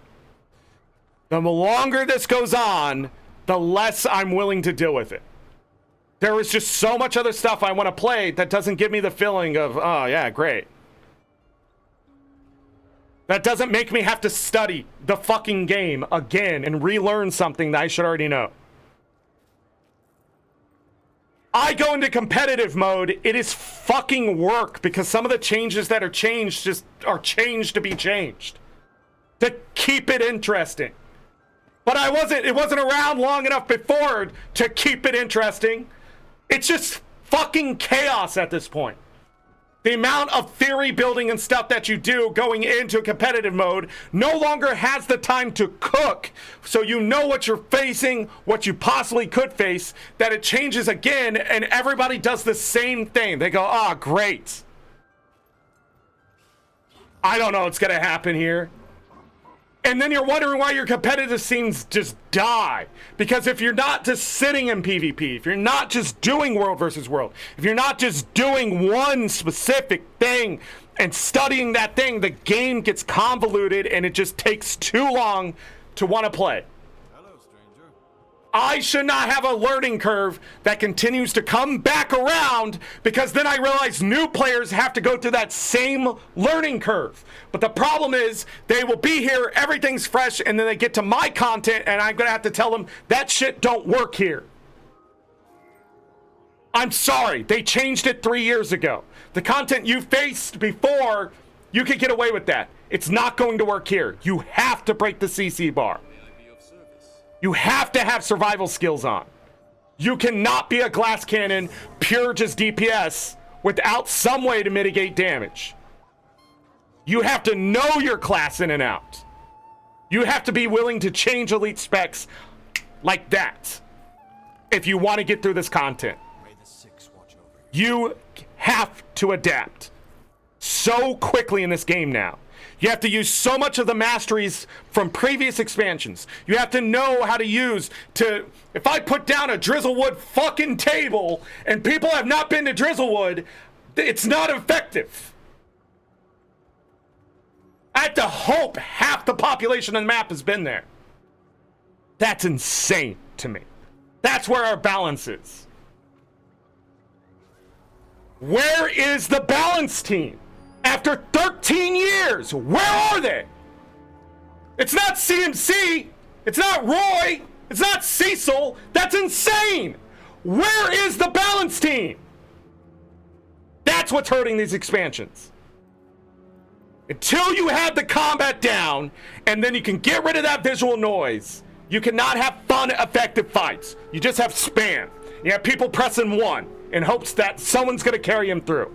And that will not keep the MMO alive. You have to have good, concise story writing. You have to make it fun, and you have to make it appreciative, and build the curiosity. What is going on here? This is interesting. You have to keep a nice, steady pace of content. These are things we have seen over and over ArenaNet fail at, and it's just all accumulating to this point where now people are going to jump ship because they're going to expect just mediocrity, and you just can't accept that, I hope, as a company. That will not keep you afloat, and that is Janthir Wilds as a whole. It is just the epitome of what ArenaNet has become. We might get an End of Dragons, but what is it going to take? We might get another Path to Fire, but what is that going to take? What do the veterans have to sacrifice? How much money and how much time is that going to take when we do have good setup for things, yet there's no capitalization on top of it? This could be a 9 out of 10 game every release. And we've seen that potential. We've seen it bear fruit over and over, but never at the same time in all the places it needs to happen. Do not release another elite spec weapon or anything without a balanced team. An actual balanced team. People who are sitting in the room doing nothing else but figuring out how this shit works and what needs to change and what needs to change now, that 5 years from now, if I quit playing the game and pick it up then, I'm not going to be lost, and then I go to a website and still not understand anything people are explaining to me. There has to be a basis for people to be able to pick the game up and put it back down like you keep saying they can do, which is not true. When someone comes back, I have to explain how they have to spend 180 gold to get on par with everyone else in a fucking competitive mode. I have to sit there and explain, you need these runes, these sigils, this armor, this type of stuff, this food. It's insane, the fact you can't put this game down and pick it back up. They come back. All they know is what they used to know, and it's killing the game. And then they just quit anyways because it's so overwhelming. To come back to a game that you've mastered even, and then a few years later you come back, be like, okay, I'll give it a second chance, and then you just immediately feel overwhelmed, and you're like, whoa, this is actually a lot of stuff that's moving here. And then you have to explain, well, you need this expansion to be able to use this, and then it's just so disheartening to so many people so often, so quickly. The annual expansion is going to leave so many players and so many parts of the community behind. It's going to cause so much more division. It's over. It's over. You have to find a way to make it synergize, and you have to deliver high quality products. And if that means giving something up, you're going to have to make the hard decisions of what communities you're going to have to actually cut off. Don't just divide the community up in pieces like you're doing. You're going to have to decide whether that group is worth holding on to so you can push some of this community back together. I'm not going to sit here and argue with raiders anymore. I'm not going to sit here and argue with the elitists. And fun fact, I probably agree with them more now than I've ever agreed with anything. Just because I've gotten that jaded as a vet that now I'm on their side.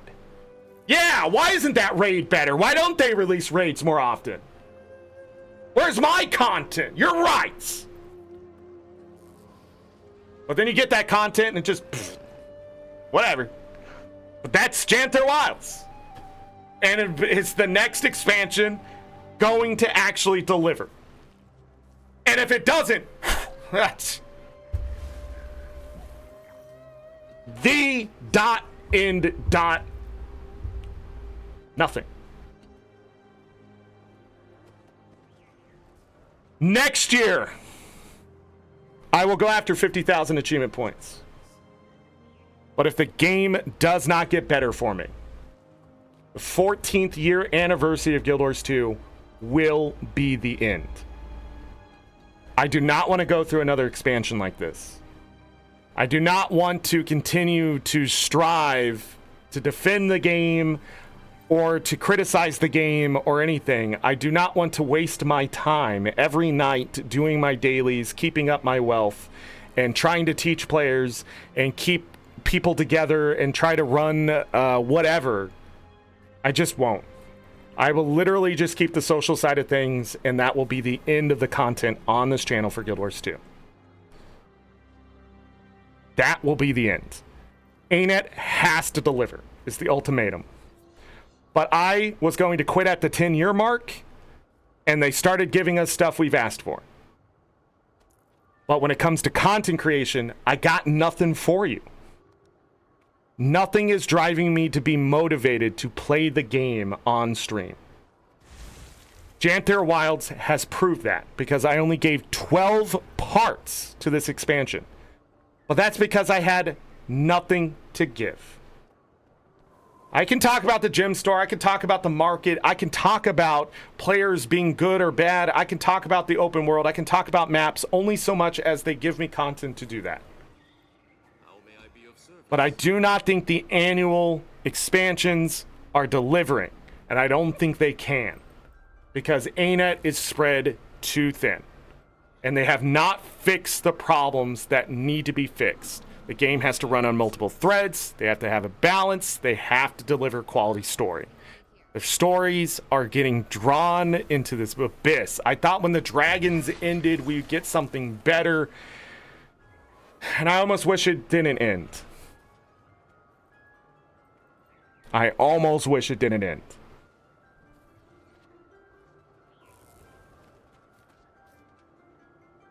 But that's how I feel.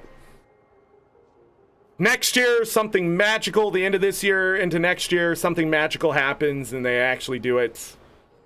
Maybe I'll stick around. But just like other content creators and veterans that have been around for 12 and a half years, going on 13, I see the writing on the wall. World versus World has gotten better, but it's just not moving fast enough. It just, everything feels like it's getting support, but it's like you get it on a Wednesday or every other third Thursday. Like, it just feels like I just don't want to sit here and feel like, what are they doing? Like, I don't want that anymore. I don't want to feel like I don't know what's happening with ArenaNet or the content that I enjoy. Because at this point, I've enjoyed it. But the stuff they're giving me now, I'm not enjoying it as much as I've enjoyed other things. Without World versus World, I would not be here today, probably. That is the only reason I'm here. That alliance system and the stuff behind that. Let alone the other content creators that are up and coming and the new partners that will be coming here. As they've opened that back up and the new partners we've already gained, they have breathed life into all of this. It's been fun to having conversations and stuff, and seeing new excited faces and that kind of thing. But I don't know. Norway, I'm always angry.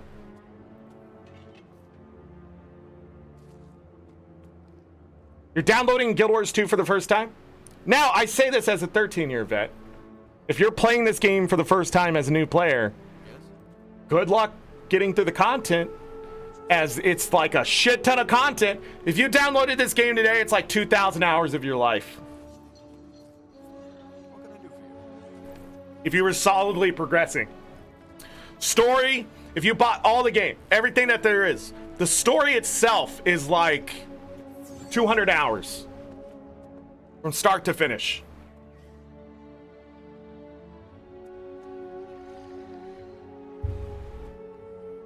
God, to never have played this game and coming into it today, my mind would be blown. Especially if I was playing other MMOs still. I bet I'd just be lost in it. But as a veteran, nothing left here for me. I have 20,000 hours in the game. What is supposed to be left for me? Like, that's just it. I've also been thinking about this. It's not all ArenaNet's fault. I don't want anybody to think that. I have put 20,000 hours into this game. most of us in the rest of our lives or the rest of my life, I probably won't put 20,000 hours into anything else. This game I have literally put more time into than anything else in my life. I don't even think I've showered for 20,000 hours in my entire lifetime, and I like long showers. If I showered every day, how old am I? Let's do some math. What can I do for you? Let's do some math. Let's say, Yes? what's the average player today? Like 36 years old? We'll say 36 years old. There's been 13,140 days. Oh, that's wrong. Times 24, that'll give you the hours. That's 315,000 hours, 315,360 hours. That is 18,921,600 minutes. All right? That's a lot of minutes. We're going to go back to the hours, I think. So let's say 315,360 hours. For 13,140 days, a shower was 15 minutes long. Yes? Okay, 15 minutes long. So I know how to do math. And you showered every day. That's 4,730,400 minutes spent showering. Right? Every day of your life. Of course, when you're a baby and stuff, that doesn't count, but we're just saying. We're just saying. You know? Maybe you're older than 36. You can cut some stuff out. And you don't shower every day. There's some days you just didn't shower. There's some days you spend 30 minutes in the shower. All right? So we're just saying. Just hypothetically. May the 6 So this will give me hours. So that's 78,840 hours.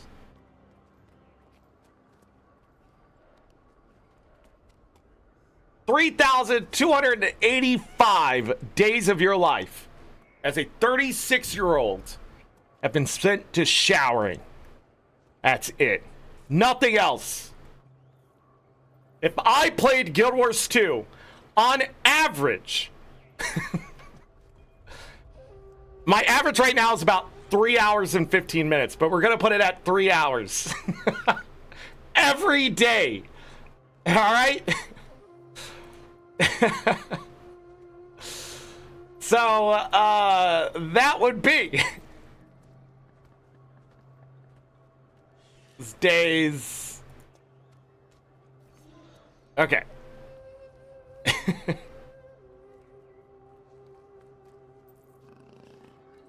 Yeah. If I spent the same 36 years doing that, it'd be 262,800 days of nothing but Guild Wars 2.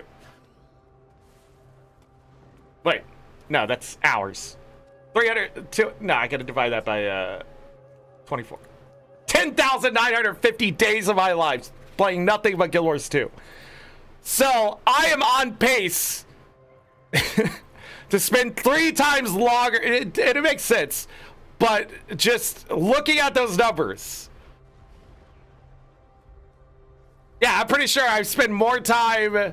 I've spent more time in my lifetime playing Guild Wars 2 than showering. 20,000 hours. Yeah. About a tenth of that. Be a tenth of... Yeah. And it wasn't even close. I think I've spent twice as much time playing Guild Wars 2 as showering. There we go. There are the numbers. You've been playing a lot of WoW? Guild Wars 2 is going to blow your mind in its combat system. It'll take a while for you to get used to it. I will warn you about that. But anyways, that's not ArenaNet's fault. That's my fault. So, anyhow, that's it. That's the Janthir Wild review, everybody. Act with honor. Speak with There's just nothing left for me here. And I've backed off playing so much as I used to. That's why the hours have dropped. I used to be over 4 hours a day. I used to spend 8 to like 12 hours in World versus World in one day. Like my first 2,000 hours were like all world versus world. And then I started PvEing and PvPing a bit more. And then it slowly shifted. I'm only ranked like 4,100 and something, right? In world versus world. I bet if I had the rank system from the beginning of the game, I would definitely be near maxed out, if not maxed out.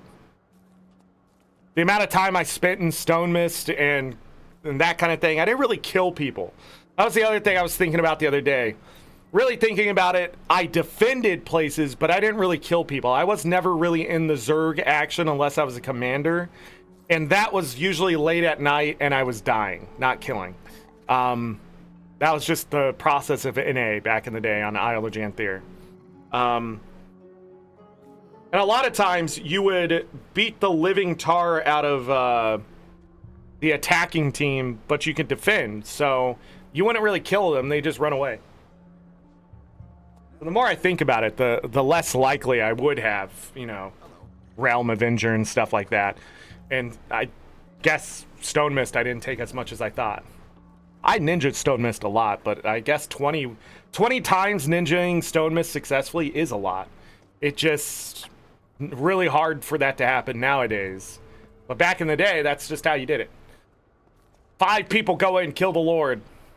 While the Zergs are off fighting somewhere, then the one Zerg who was supposed to defend the Stone Mist, the commander knows it was you, and they're whispering you, saying you're a piece of trash and hope you die and get warts on your face. Weird times back then. Weird times. I miss none of it. No, I miss being able to defend a gate by dropping as a warrior. And warriors doing a rotation of just dropping and knocking people away. And stability was not really a thing we thought about all the, like we thought of stability, but stability back then worked differently than it does now. Now you have stability stacks. Back in the day, if you just had stability, they couldn't knock you down. Yeah, that's right. What do you say? Aegis used to be the big thing, though. Might, Aegis, and swiftness. That's all you needed back in the day. 2012, 2013, oh yeah, all the way into 2014. Blast your freaking might. You kids today, now you're just giving boons. You just get boons for free. Oh, you use a skill? Boons. How dare the game be easier for you? Back in my day, we worked for our boons. We didn't just show up and have an elite spec to carry us. Get out of here. All right, but in all seriousness, 7 out of 10 for Janthir Wilds. Can they improve it? Yeah, but I doubt it's going to happen. They got to work on other things. We're going to see what the next expansion is next month. Probably what the story is, at least, or where we're going. Again, by this time last year, we already knew Janthir Wilds was coming out. I don't know. We got to see. Is next year the end? Is next year the end? Is it time for this old man to move on as the game turns to a teenager level of stuff? Or will ArenaNet actually deliver something that's interesting and story will be interesting? If it's related to the Mersat at all, White Mantle, I'll quit. I'll quit right there.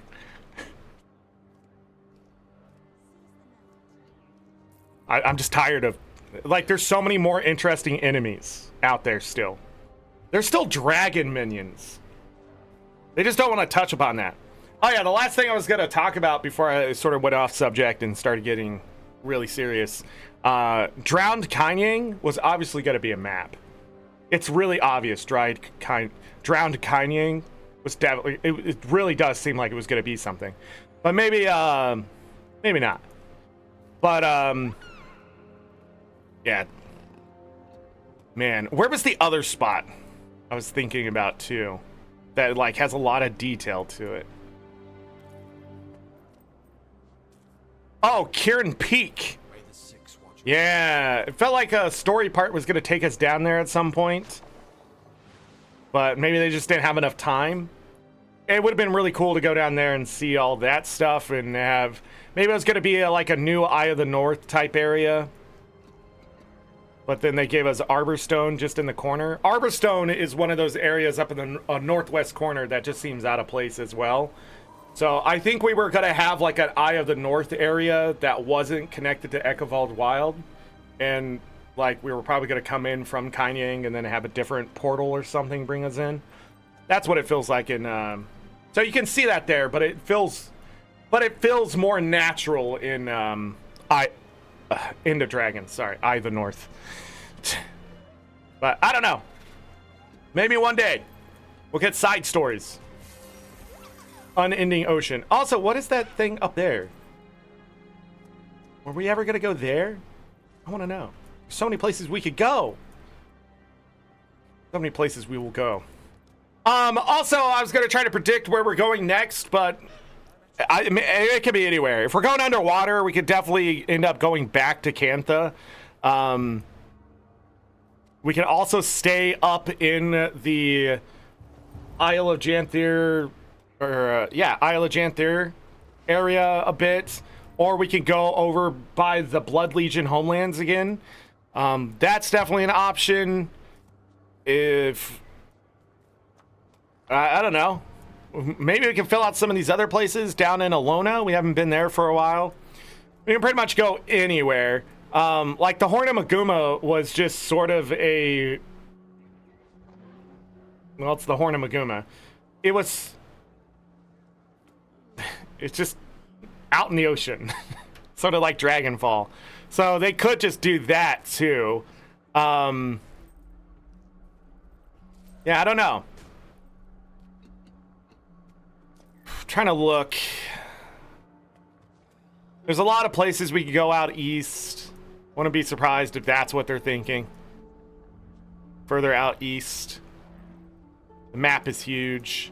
There's an island down to the south part of mainland Alona. We didn't touch on everything in Alona. I think Alona would be interesting, but I would not be surprised if we finally went back to Cantha a little bit, or went to a whole new place and they expanded the map. The Maguma Waste? Yeah. I'd rather go to the Woodland Cascades near the raid stuff. But that means White Mantle. Nah, let's definitely not go there, ain't it? Let's not, ain't it? Ain't it? No more White Mantle or Masat. No more. It is my honor to meet you. Let's go. Where do we want? Where do we not? I need green and not like marshy and stuff. I just need a forest. Jungle, but not like, I don't know. No, let's Breath of the Wild that shit. Just an open grassland with some hills, some undergrounds. Oh, maybe we'll go underground. That's why we need to go in the water. Oh, I didn't think about that. Maybe we're finally going underground. Grant me your strength, my friend. Yeah, that's what we're doing.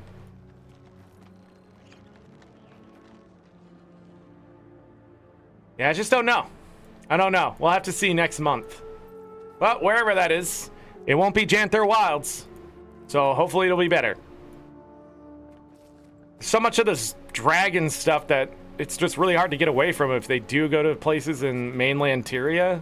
So What can I do for you? even Alona, like a lot of Alona is Calcatoric. I don't know, I just want something new and interesting. And I guess people will stalk that one developer and see where she goes on vacation, what pictures she brings back on her Instagram. That's what they'll do. Nobody knows what I'm talking about. That's kind of creepy, but I know what I'm talking about. All right, let's do this. What time is it? 3:45? Do we have time for Balatro today? How many people in chat want me to play Balatro? Pokemon on stream. We're definitely playing it on Friday, so if I don't get to it today, we might be out of time. I thought it was only going to take me like 2 hours to go over all of this, but I guess I talked too much.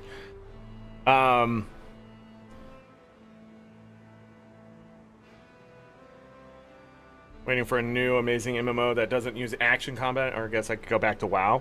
Don't go back to WoW, Binary. I missed that. No, WoW is bad. We do need an MMO killer, don't we? We need an actual MMO killer. Well, you know, there was that Pokemon game I was thinking about playing. Animo? Is that what it's called? But I just feel like Nintendo's got to sue that into oblivion. It's not really an MMO, is it? It's like sort of an MMO. I don't remember. I saw a new Final Fantasy Tactics game today. Put that on my wish list.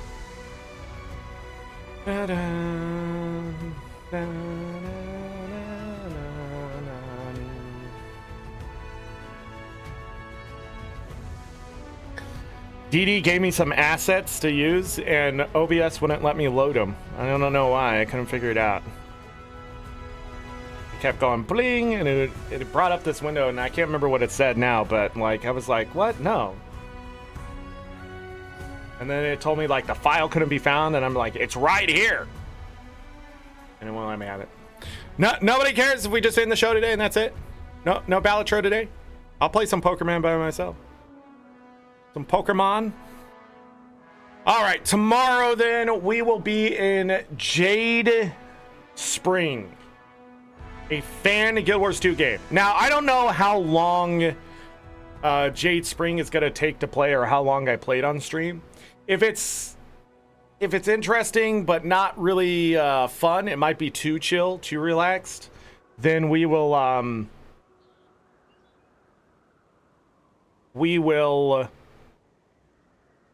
happening.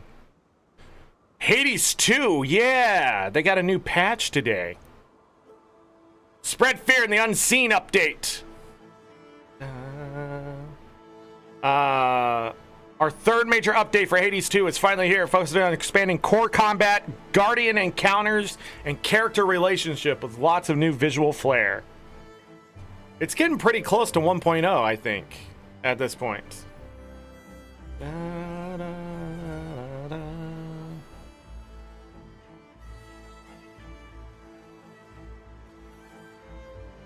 We are now starting to prepare for our version 1.0 launch. We're headed into the final phase of Hades 2 development, which involves adding the story's true ending and other finishing touches. Please note, we do not have a launch date, though we'll share as soon as we can, and we appreciate your patience on this. That sounds like this year. That sounds like late this year. Quarter 4 this year. October? Maybe November? Wow, they're moving on this game, too. We have no plans for additional regions, encounters, abilities, and so on after the version 1.0 launch. Achievements. With the game structure fully intact, we'll be adding achievements in the lead up to launch. Note, you will not need to start from the beginning to earn any achievements. We will. When 1.0 happens, we'll start over. I'll probably get achievements when I start up the game, but polish and refine all the content we introduced in Hades 2, from boons and powers to artwork and story events. Sometimes the last stretch of development of a game can make all the difference, so we have always taken this phase seriously and appreciate your continued support. Well, yeah, I mean, you gotta do Hades but better. Good luck. What else? Blueprints got updated. Interesting. We're not going back to that game. On stream, that is. Well, not yet. I was talking to somebody, and they were talking about some mods for Blueprints. Now, whether he does them or not, I don't know, because he's working on God, what was he working on? He still did he was still working on a Skyrim mod. I was like, dude, I mean, it's over. It's just, let it go, man. Who's patching one of his mods, and he was working on another one. I don't know, something about 4K screens. I don't know. Anyways, we may have some mods in the future for Blueprints that I might be interested in. A different way to play the game, maybe. I don't know. with Balatro, now that I modded that and it changed the game with like the Pokemon cards and stuff, yeah, I don't know. The sky's the ceiling, really, on mods. We're gonna be going back to a lot of games. But that's it. That's it. I'm done. We will be back tomorrow with Jade Spring at Guild Wars 2 fan game. We'll be back on Friday with Balatro. We will be back next week with Stardew Valley Expanded if you're interested. The next time we play Guild Wars 2 will be in July. Oh, you know what? We might not be playing Guild Wars 2 July 1st because I will be going back to the dentist.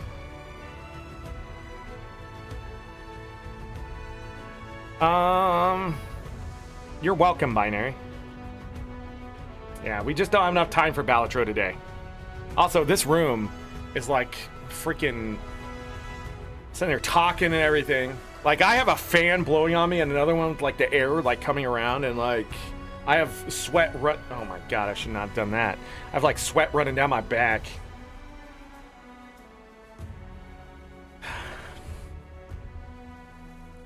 All right.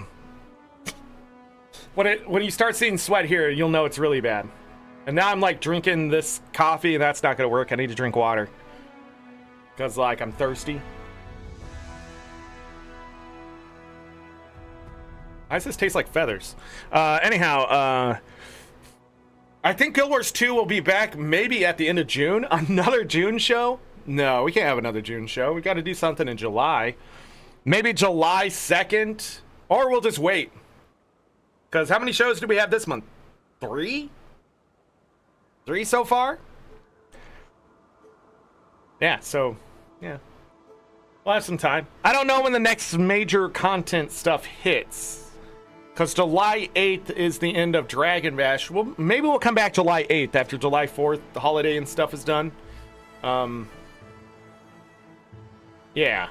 That's the next time we'll actually be playing Guild Wars 2, I think. So that's a few weeks away. That gives me time to play other games and stuff like that. 8th, 22nd into August. Yeah, that'll actually set us up so we'll end up every 2 weeks to land on the 26th of August, which will be the 13th year anniversary. Interesting. So let's get everything back on course, huh? You're gonna have to watch the VOD, Dee Dee, I couldn't get your stuff to work in OBS, and I don't know why. It's not your fault, I don't think, but I'm just letting you know here. OBS said it can't find the files, and there is another message, and I don't remember what it said. You'll still like? I hope so. You can like it watching the VOD. Like and subscribe, everybody. What else we got to talk about? Anything else? No, we're going to be moving on to some more Balatro. We're going to be doing some Stardew Valley Expanded. We're going to be going to Dave the Diver. We're going to be playing through that. And then when we're done with that, we're going to go back to Stardew Valley Expanded for a little bit. And then we're going to go to Roots of Pacha. And then we're going to go to... oh, I haven't told you that yet. That's a secret. You'll know in July. What else do I got here? Anything else we're going to be playing on stream? No. Probably more Balatro. I don't know how often we're going to play that, but I played Balatro last night for like 5 hours. What? Add Pokemon to Balatro and now it's a fun game? What is that? Dee Dee, what the fuck? Play with D's games. That's, you still did a D's joke. I'm just saying. Dee Dee, thank you for being my mod today. Any other mods lurking in chat? I appreciate you as always. Thank you for everybody who watches and that kind of stuff. Again, I'm not going anywhere away from Guild Wars 2, but you know, by this time next year, I probably will have an exit plan if I just don't think the game's for me anymore. Or I'll be eating my words because ArenaNet probably pressing the button right now. Ha! Got him! Pfft. Presses the button, gives it everything that you could possibly ask for. Be like, surprise! Really, we're waiting just to make sure you say that. The setup. I knew it. ArenaNet does that a lot where they're like, we're gonna do this, and I'm like, that's gonna suck, and they're gonna be like, haha, button. Pfft. High quality. They do it. But, yeah, we'll see. We'll also probably have a stream when they do the announcement of the next expansion. So July 8th is tentative, but we'll get back on track to sort of be ready for the anniversary of Guild Wars 2. Trying to think here, but yeah, whenever they announce, which is like July, middle July, they said. Maybe. Was it July? Because July 15th is on a Tuesday. I feel like I saw dates somewhere, but I don't know. We'll see. Oh my goodness, I'm sorry. My throat's dry. But yeah, that's it. We'll see what's happening. I stretched this long enough. Again, thank you, everybody. Thanks for watching all the stuff, the Guild Wars 2 stuff, that kind of thing. Thank you for watching other content if you're not just here for Guild Wars 2. But this year's been amazing and stuff like that. We're not even halfway through the year, and I just want you to know that at this point, no matter what, if I just stop streaming for the rest of the year, we are going to beat the watch time of last year. We're already past the halfway point for views. But views aren't that big of a deal to me, as is the watch time. Like, people enjoying sitting there watching the content is more important to me. Also, subs. Please sub. We need to get to 1,000 subs. I don't know what I'm going to have to do for that. But we need to get to 1,000 subs before the end of the year. That's all I want. That's it. Like, all these other numbers, that just makes me feel good. But I don't just want to feel good. I want to accomplish something. That's 1,000 subs. So YouTube stops yelling at me about things. Oh, I didn't do the goals today. No, YouTube's going to be like, oh, did you know you could set up goals?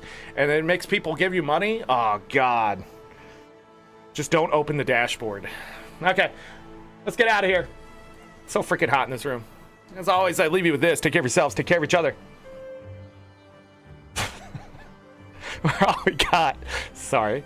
I freaking hit myself in the face. I don't know if you heard that, but there was a thing, and I hit myself in the face. It's complicated.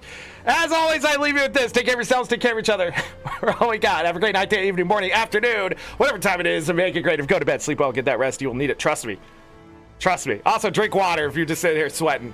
If you're gaming and you're sweating, you better be drinking something. It can't just be Mountain Dew. Get that water. Get some Mountain Dew. Get some Kool-Aid. Get some get some Pedialyte. I don't know, man. It just really depends on how dehydrated you're getting when your room is freaking...